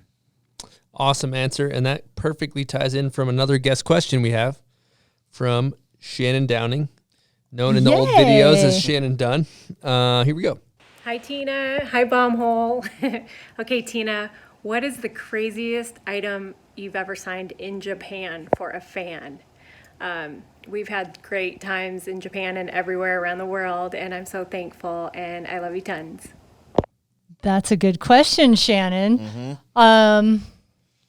Well, the story that stands out the most is that Shannon and I were in Japan, and whenever we would go over there, of course, we'd have distributors and people pick us up, and we were over there for prom clothing and helping hype that up. And so we'd do interviews, and then for a treat, they'd always take us shopping in the shopping district, which Shannon and I loved because the fashion was so crazy. And so Shannon and I are shopping in the shopping district, shop to shop, wandering around, you know, buying new backpacks and new pants and whatever. And then we start to notice that these people are following us, not right behind us, but we kind of feel like we have that feeling like we're being followed. And so Shannon and I are like, what are those girls doing? Like those two little girls, I think they're following us, and they keep giggling and laughing and pointing at us. And so they finally come running up to us, and there's two sweet Japanese girls, probably teenagers, and they have our pictures of us laminated into necklaces around their neck. Like they actually had a picture of Tina and a picture of Shannon laminated around their neck, and they wanted us to sign it. And so we signed it, and Shannon and I always did press together. And so Shannon and I would always get mixed up. Like they'd come to me and go, "Oh, Shannon, so happy." And I'd be like, "No, I'm Tina. This is Shannon." And so so it's so funny because back then when we would be traveling to Japan in the mid-90s, Japan had a scene of snowboarding, but we were the heroes still in Japan. They did not have their own heroes yet. It had not stepped to that level yet. So when Shannon and I would come, there was fans and there was hype that the American girl snowboarders were here, and there was snowboarding, women's snowboarding magazines. I think it was called Sarah Magazine. And so we really had the attention of that. And so through those years, we would sign, I mean, I signed somebody's butt before. I've signed somebody's boob before. I've signed laminated pictures of me before. I've signed people's kitchens and like places where we would stay with the distributors. Like my autographs all over Japan. It was so fun back then. Like we really loved our trips to Japan. We would go once a year at least for the World Cup, and maybe a second time during the year to do a promotional event for prom clothing or our boards. And Lisa Hudson would always take us there, and it always ended up in some crazy karaoke room, singing Madonna songs and riding little like stuffed panda bears around that you put coins in and yen, you know, stuff like that. And I have fun memories of and photos, of course, in my journal from that.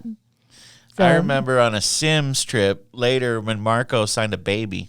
I don't know if I think maybe you were there, but I might have been there. That kind of sounds familiar. Somebody was like, sign my baby. Yeah. And Marco's like, really? All right. Yeah. I still, just that imagery of you and Marco, despite your broken leg, driving down the canyon in an Impala. I like wish I could see, you know, a photo of that's just priceless. Oh my gosh. Yeah, Rolling it's such around. a cool car. So funny. When I met Marco, his car, he would steal gas, he would clip tickets, and he had a hole, like you had to hold your feet up when he rode in his car because there was holes in the bottom of the car. So he really, like, I was so proud of him for really making something of his snowboarding. His drive was just 100%, and he made it. And I'm just so proud of him, of his success through his snowboarding. Like snowboarding saved our lives. It really did. Like if without snowboarding, I don't know where my path would have taken me. Yeah, I remember Marco at the gas station. He'd get a soda, throw a couple candy bars in there, and then fill up the soda, check out, so he'd get the free candy bars, and then he'd steal the gas. And yeah. I have another funny story about Shannon and I were in Aspen for one of the X Games, and Lisa signed Shannon and I up for the Sumo wrestling thing where you put on those big suits and you can't move and you're like this and then you bounce into each other. And so they signed us up. So they called up Tina and Shannon. So I get in my suit and I'm ready to beat down Shannon in my sumo wrestling suit.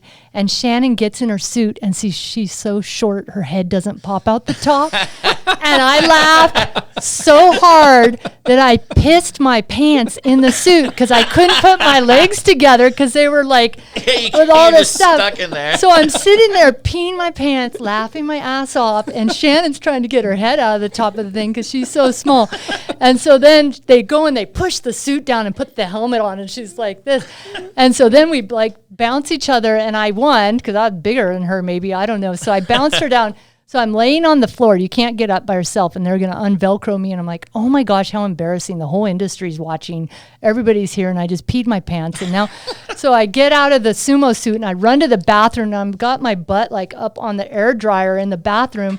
And Shannon comes running in and said, oh my gosh, they're calling your name. You're up next. You have to fight the next person because you won.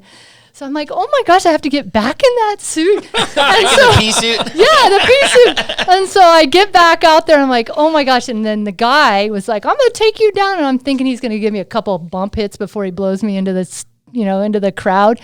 Nope. He just charged me. Boom. Tina over there, taking me down. I was like, oh my gosh. And we danced the whole night. Like we were always like that, celebrating and having a good time no matter what. Wow. The golden era, some good times, it sounds like. Totally. You know what I think about all this stuff, too, is like, you're talking earlier about the half pipes and how they're big and gnarly and crazy now, which they absolutely are. When I watch old videos, and what I feel like I missed out on was like when I look at like the Mount Hood hand dug pipe sessions where you guys are, in the timeless photos of someone doing a frontside air or whatever it is, air to fakie, doesn't matter. And it's not like you guys are going 30 feet out, but it's like you can see like somebody legendary, maybe Cardiel's like looking back over his shoulder with his board in his hand while you're doing the air. To me, that actually seems like the cool, like if I could go in one little time capsule, it would be, maybe a late 90s hand dug pipe session or something, right? Mount Hood, there's so many stories from Mount Hood. And we actually started inventing tools that were like a straight down shovel that were just for digging the dirt. Mm-hmm. And then you'd have a different shaped shovel for digging the transition. And then we'd salt it and get it all ready because it's all glacier snow. Like we'd come with scraped up hands, but because it was hot and you were wearing short sleeve shirts. But those times were like, that was crazy times back there. Everybody was relieved that it was summer. It was like kind of a kickback, no pressure. There was no competitions. We were just up there to have fun. And I coached for a lot of the years. I would take little campers on. Sean White was in my, Really? He was like 7 years old and I was his coach. And I remember him trying to learn McTwists and his mom saying, we're not going for McDonald's French fries until you land that. No way. Like he had some pressure on him to succeed. Like he was a little Grom and he kind of represented the first movement of kids that were growing up on a snowboard because I started when I was 16. Like I was crushing it when I was 28. Like Todd Richard was too. Like all those people, not until this little kid stepped up did we recognize that these kids, this next generation was coming up. And for me, it was Jenna Mayan. I remember she was like 12 years old and ripping the pipe and my dad was like, hey, there's this girl in practice that's like shredding. Like she reminds me of you when you were just starting out. So it was interesting to watch that too, where then girls were starting on snowboards that were built for them and starting at younger ages and going up as a family sport and having the inspiration to be a pro snowboarder. And look where Sean White took it, huh? I know. He went all the way. I think I have footage on my VHS tapes of him. I interviewed him up at Mount Hood, and I remember saying, Sean, when I win the Olympics someday, I'm going to give $1 million to Tina. I made him say that. I can't find the footage, but I remember making it. I need to find that. But it was it was so far-fetched because Olympics weren't going to be, I mean, we weren't going to be Olympic sport. We were snowboarders. You never would imagine they'd make it there. Yeah, when that came about, it was kind of like we were ready for it, but not ready for it. Like we didn't know what it meant. We didn't grasp the whole like we're snowboarders, we don't wear uniforms, like how's that gonna work? And some people were boycotting it, and some people were diving into it. And I had been competing in big air with the X Games for a couple years, so I was kind of out of the half pipe scene, and that was the first event that they were offering. But that was something to have it come full circle. In high school, I actually did a school art project, and it was supposed to be a cover of a Time magazine that was so far-fetched. And so I had traced a picture of Sean Palmer from the magazine, and it said, snowboarding in the Olympics, ? And then it said life on the moon. It had a little sidebar. Like, that was my far-fetched thing. Like, we had no idea that it was going to get there. Look at who would have thought? Foreshadowing. Who would have Pretty thought? cool. Yeah, especially when people are just calling it a fad, you know, Yeah. and stuff like that. That's cool. It amazes me that I mean, of course it comes as far. It's like anybody who snowboard gets it. I mean, you learn fast and you get hooked on it right away. That feeling of riding down the mountain on untracked powder, like if you get a glimpse of that, like of course you're going to there's get no after turning it. back, right? No. And we're probably not far from life on the moon. Maybe not. The other thing on your cover. Totally. All right, buds. I think it's time for the spinning wheel of death, which is presented by Liquid Death. Now, how's that Liquid D going down? Dude, as you know, I love cold water, and the can just really allows me to get this thing to almost frozen temperatures. It's a very crushable can, you'd say. And it allows me to murder my thirst. Absolutely. As they say. And you're not contributing to all the plastic going on. It's a great Death to company plastic. to support. They support us. You should support them. If you're interested in picking up some Liquid Death, head on over to liquiddeath.com/bombhole. You'll get a couple free koozies. Again, liquiddeath.com/bombhole. And with that, let's get into the spinning wheel of death. Welcome to the Liquid Death. Death.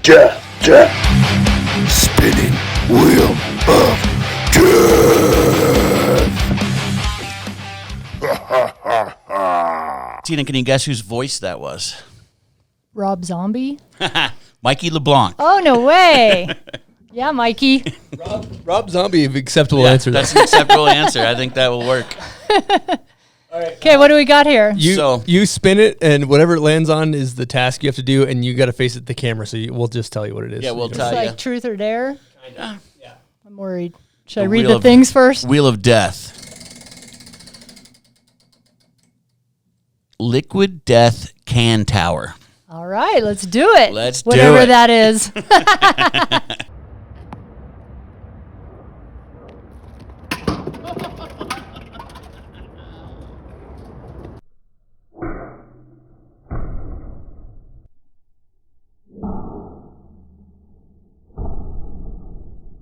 All right, we're going to get into a guest question from Lisa Hudson, who's been a huge part of Tina's career. You know, she was a part of Airwalk marketing, prom clothing. Now she's in the video game world, but incredible human. Here we go. Great question from Lisa. Hey, Lisa Hudson here with a question for T. T, Boarding for Breast Cancer, B4BC. We're celebrating our 25th anniversary this year. You were a co-founder of the foundation along with Shannon Dunn, myself, and a couple other of our girlfriends. And, you got Adam Yauch from the Beasties to come play our first event at Sierra Tahoe in 1996. And, since then, we have been on a mission to educate young people about the importance of early detection and an active, healthy lifestyle as the best way of preventing breast cancer. And I just want to know what it's been like for you to be an ambassador, be a spokesperson, be a co-founder.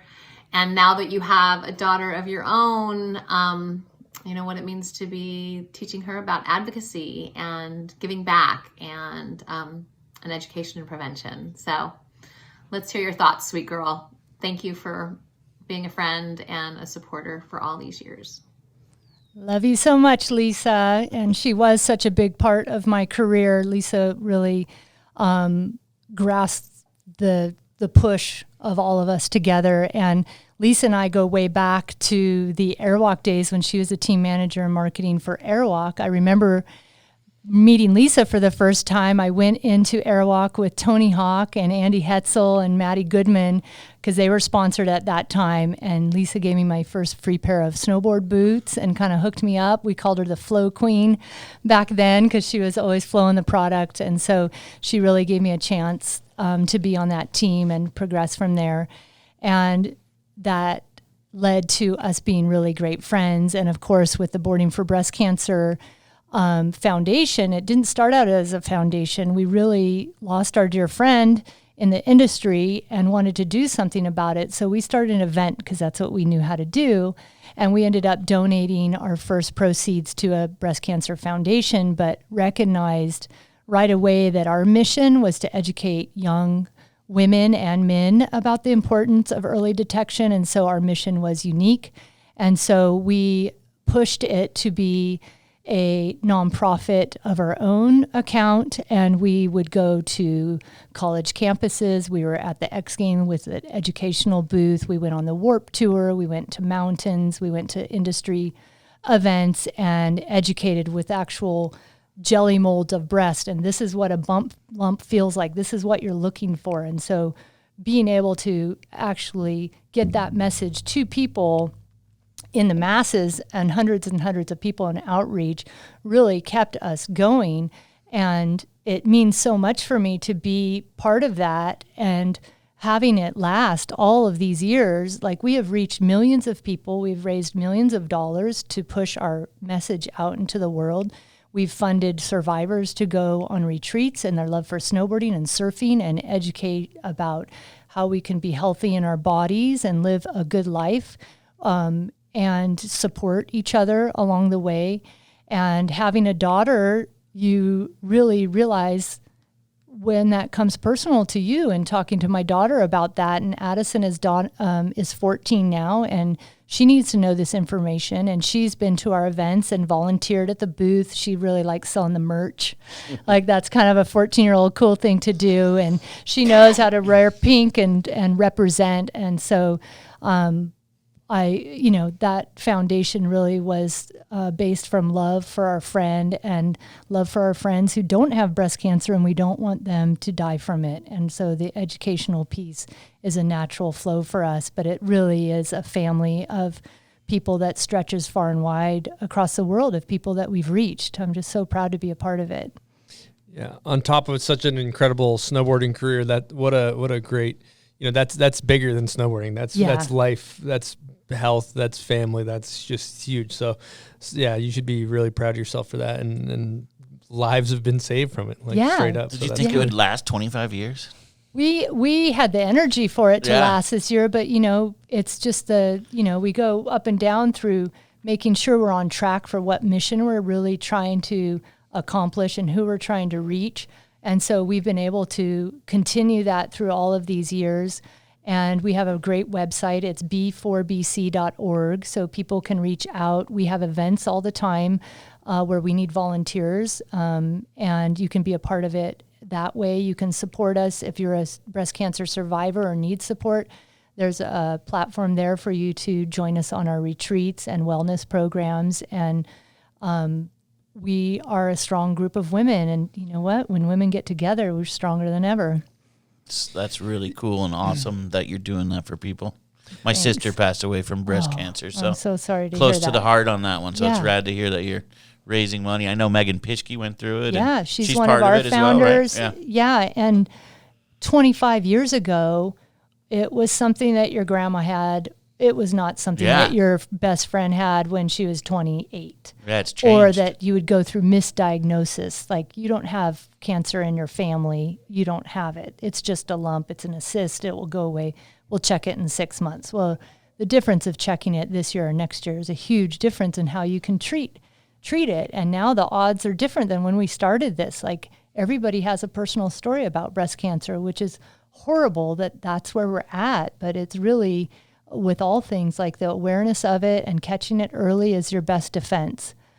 So it is tragically something that takes people's lives, and we just have to, that keeps us motivated to keep going. Yeah, they did that to my sister. They sent her away. Oh. They told her that it was a cyst or something, just like you're saying. And even Megan Pischke, it's the same story. She's so crazy. They were like, "You're too young. It can't be breast cancer." And, it's that early detection can make all the difference. All the difference. Yeah, that's so rad that you're actually spreading that news and making people take it more seriously. Yeah. Saving lives. Yes. Yes. Trying. Love it. Yeah. And we have so many fun stories from we had so many big bands playing at our events, like so much support from the music industry, like Linkin Park and Primus played in the rain and was getting electrocuted, and the Foo Fighters played and they were like bombing snowballs at them. And we have old footage of that stuff I'll share with you guys. Like, it's pretty awesome how many bands came through to support and how many riders would actually like fly in for our events to show support.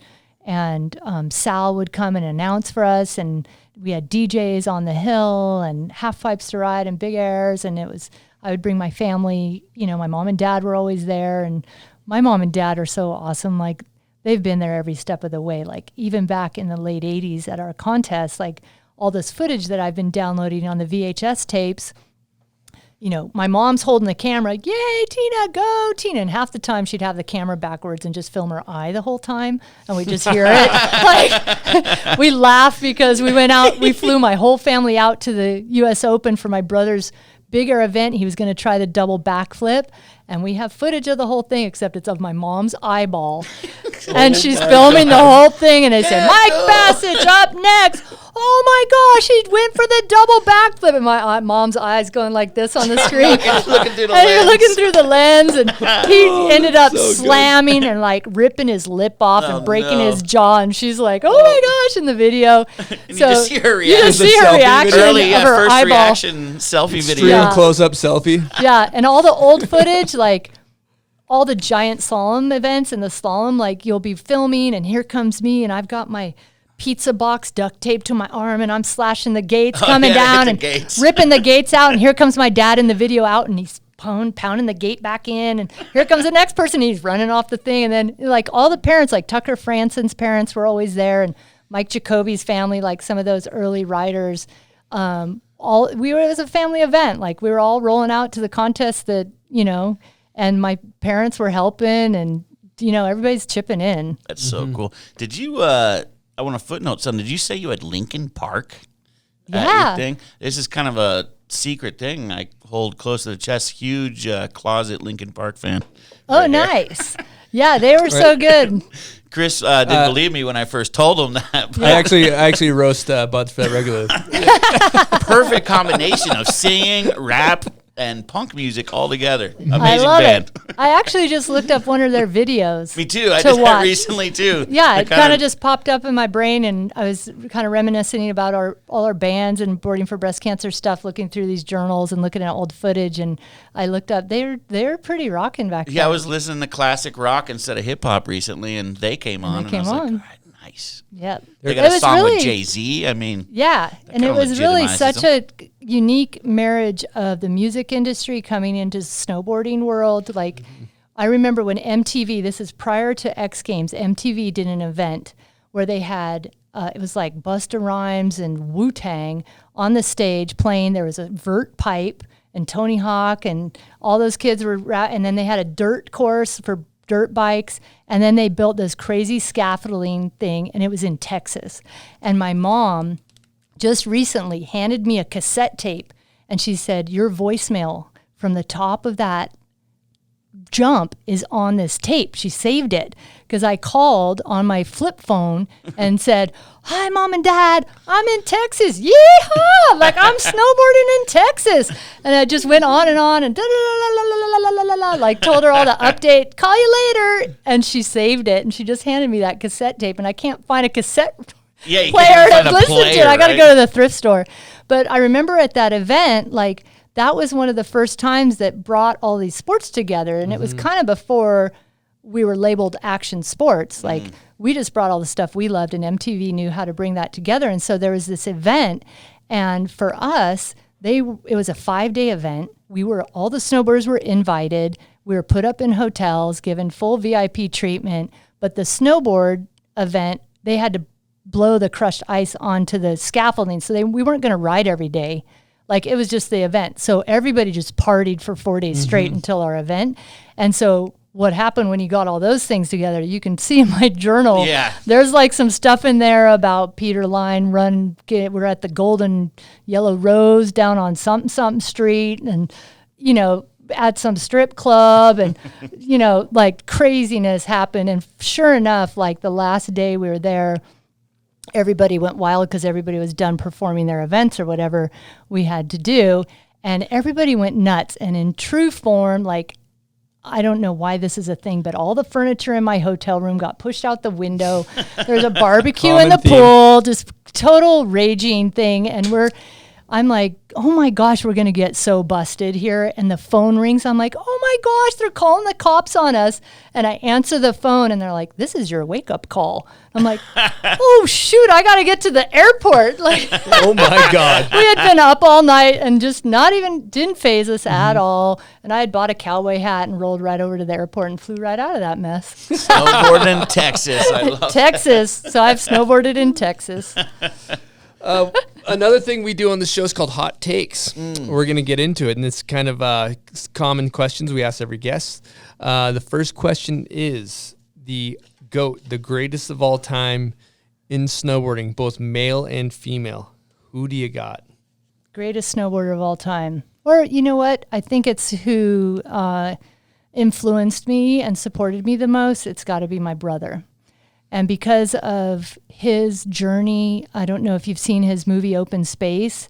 There was a time in his life when he was going through seizures and epilepsy, and he didn't speak for a year. We learned how to communicate through woodworking and hands-on, which our family was really good at meeting him in his world. And he was told that he was going to be on medication his whole life. He wouldn't be able to get his driver's license. He would have to be at specialty schools, that he was not going to succeed in the normal world.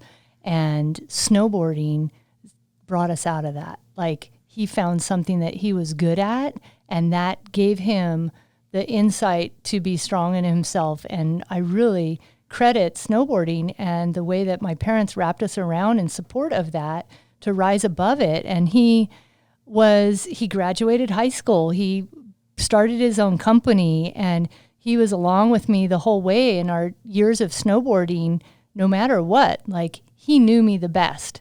When I go up to a jump and I'm hesitant about what my abilities are, he's the first person I turn to, like, do you think I got this?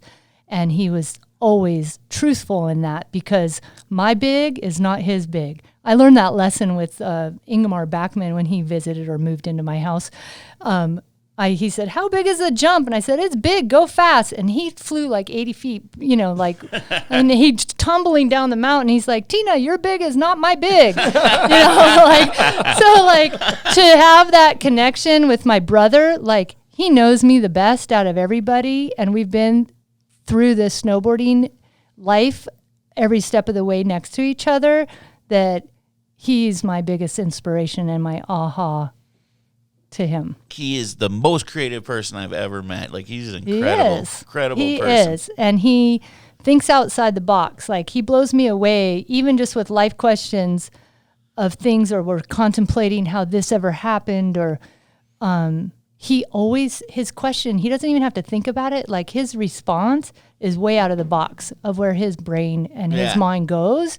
And so I just appreciate that he can live his life in that moment like that. Yeah, he is a very unique person. Yeah. Even incredible. before GoPros, he was strapping cameras to his head and riding shooting AK photos lines. of himself. Totally. Jumping out of the helicopter that went way too high. Yeah. Oh my God. One of the biggest airs of all time, maybe. Yeah, my life would not be the same with my brother. And that big air, like, he had talked about wanting to jump out of a helicopter because he had gotten these remote controls and was doing this self-photography. So he was really into this, and he had this idea of capturing this photo of him jumping out of a helicopter while clicking the actual remote on his way down. So we had asked up at the Wasatch Powderbirds if they'd let him jump out, and they're like, oh, hell no. We cannot do that. So it took him a couple years to actually find a pilot that would allow him to do that. And by the time that came around, he was up in Alaska and found somebody. He didn't tell us that he was about to do it. He did not tell my parents. He did not tell me. And he didn't tell anybody except the pilot. And so, helicopters are, $1,700 an hour for the fuel or something? So you don't go ride a helicopter by yourself in Alaska. No. You have to go in a group. So he was up there. He got on a helicopter, had scheduled a helicopter with a group of skiers, nobody he knew. There was no film crew. It was just people that were free riding. and he caught in as the fourth person or the fifth person of the seat, the extra seat. So they go up in the helicopter. He goes over and sets up his tripod across the way, and then they drop off the skiers, and he doesn't get out, and they're all confused. You know, the helicopter's going, there's snow flying around. They're like, are you coming? Are you coming? He's like, no. So the skiers are left on the top of the mountain. The pilot knows what's going on, and instead of going to another run, they start hovering over this run. And so back then, the only contact he had to the pilot was his thumb, like in, out, up, down. There was no headset connection of where to position the helicopter. So he had scoped out this huge powder field that he thought would be a okay landing.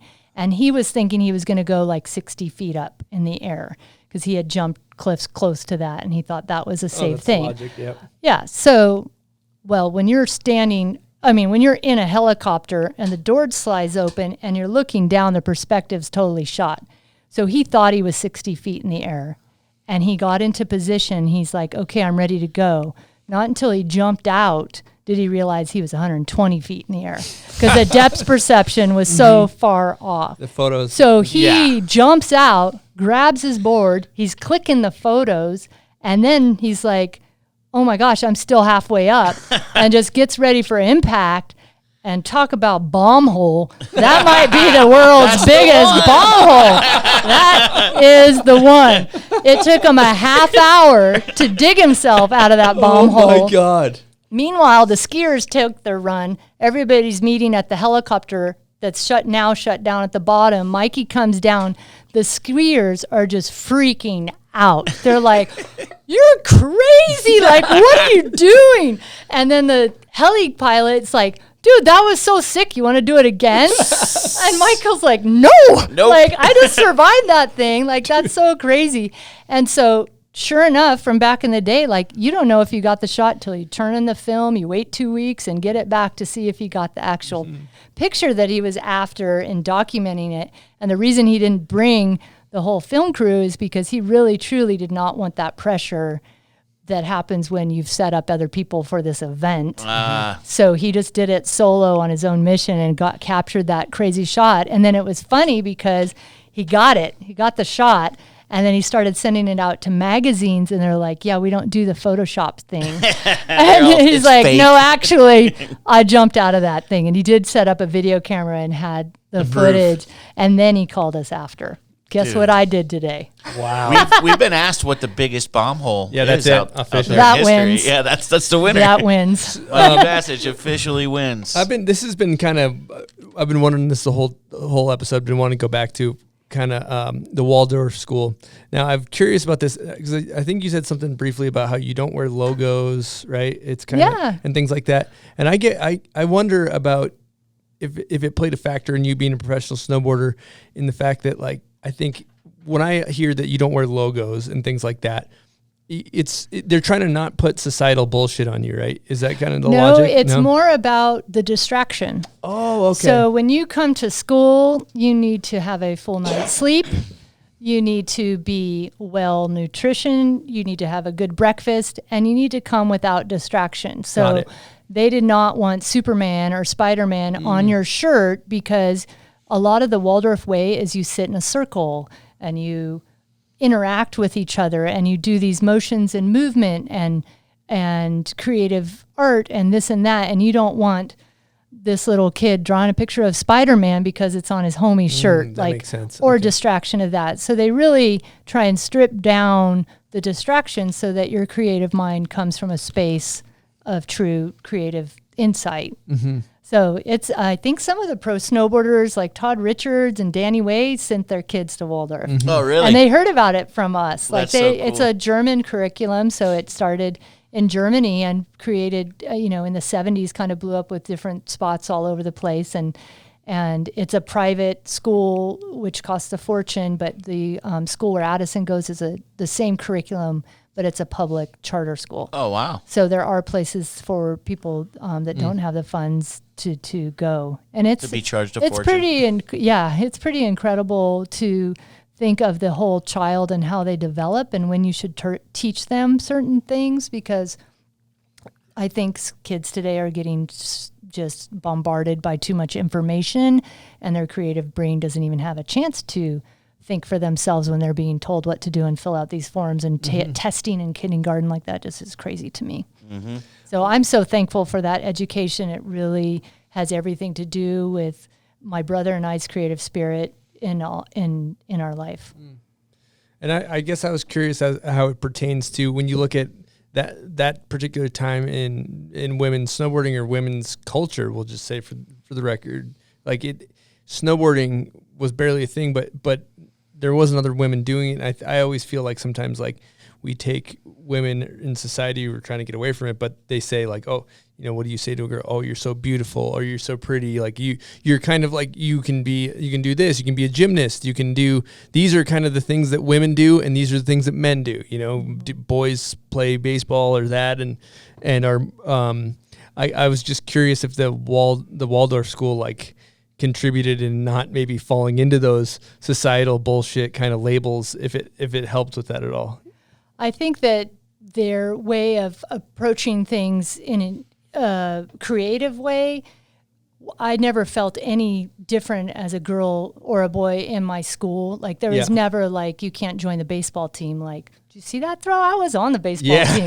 Like, exactly. Like I was in soccer, I was in sports, and the creativity was not labeled. It was an open book for however, like we did poetry, we did plays in school, like the boys did poetry and did eurythmy and this movement stuff. Like it was all just the one child.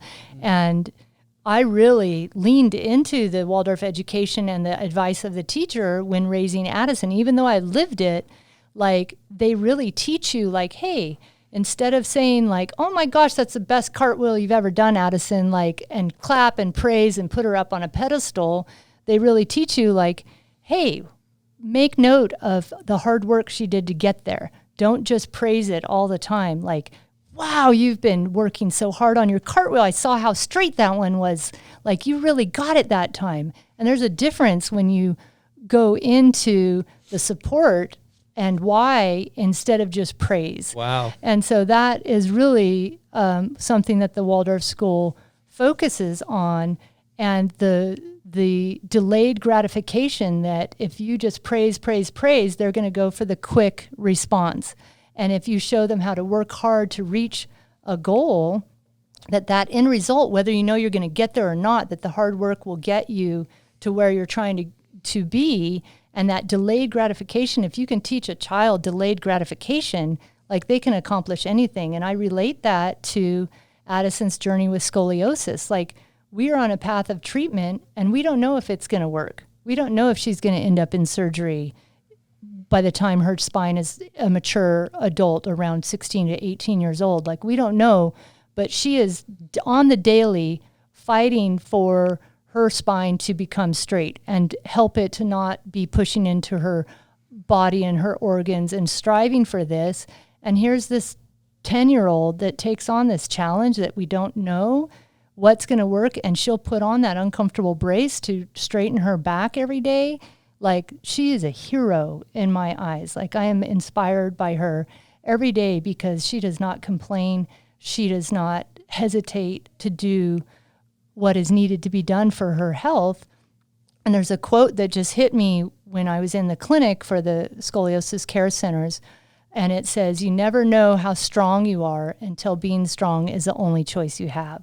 And that really connected with me because even in snowboarding, like you never know how strong you are going to be until you're met with that moment. And even like that snowboard jump in Austria, when I really didn't know if I was going to be able to do it or not, I was met with the challenge of pushing or not, and I chose to push on and find my strength to do it. So a lot of that interweaves in how I'm raising my daughter and how I was raised, and I'm just forever grateful for it. Wow, Tina, that was very eloquently put and inspiring, and thank you for sharing all that. I know we've been going for a while here, and it's been an incredible podcast, but I know that you have a very kind of meaningful excerpt from your book that kind of ties some stuff together. We should get into that. So this is the last chapter in my book, which I wrote 20 years ago, almost to the day.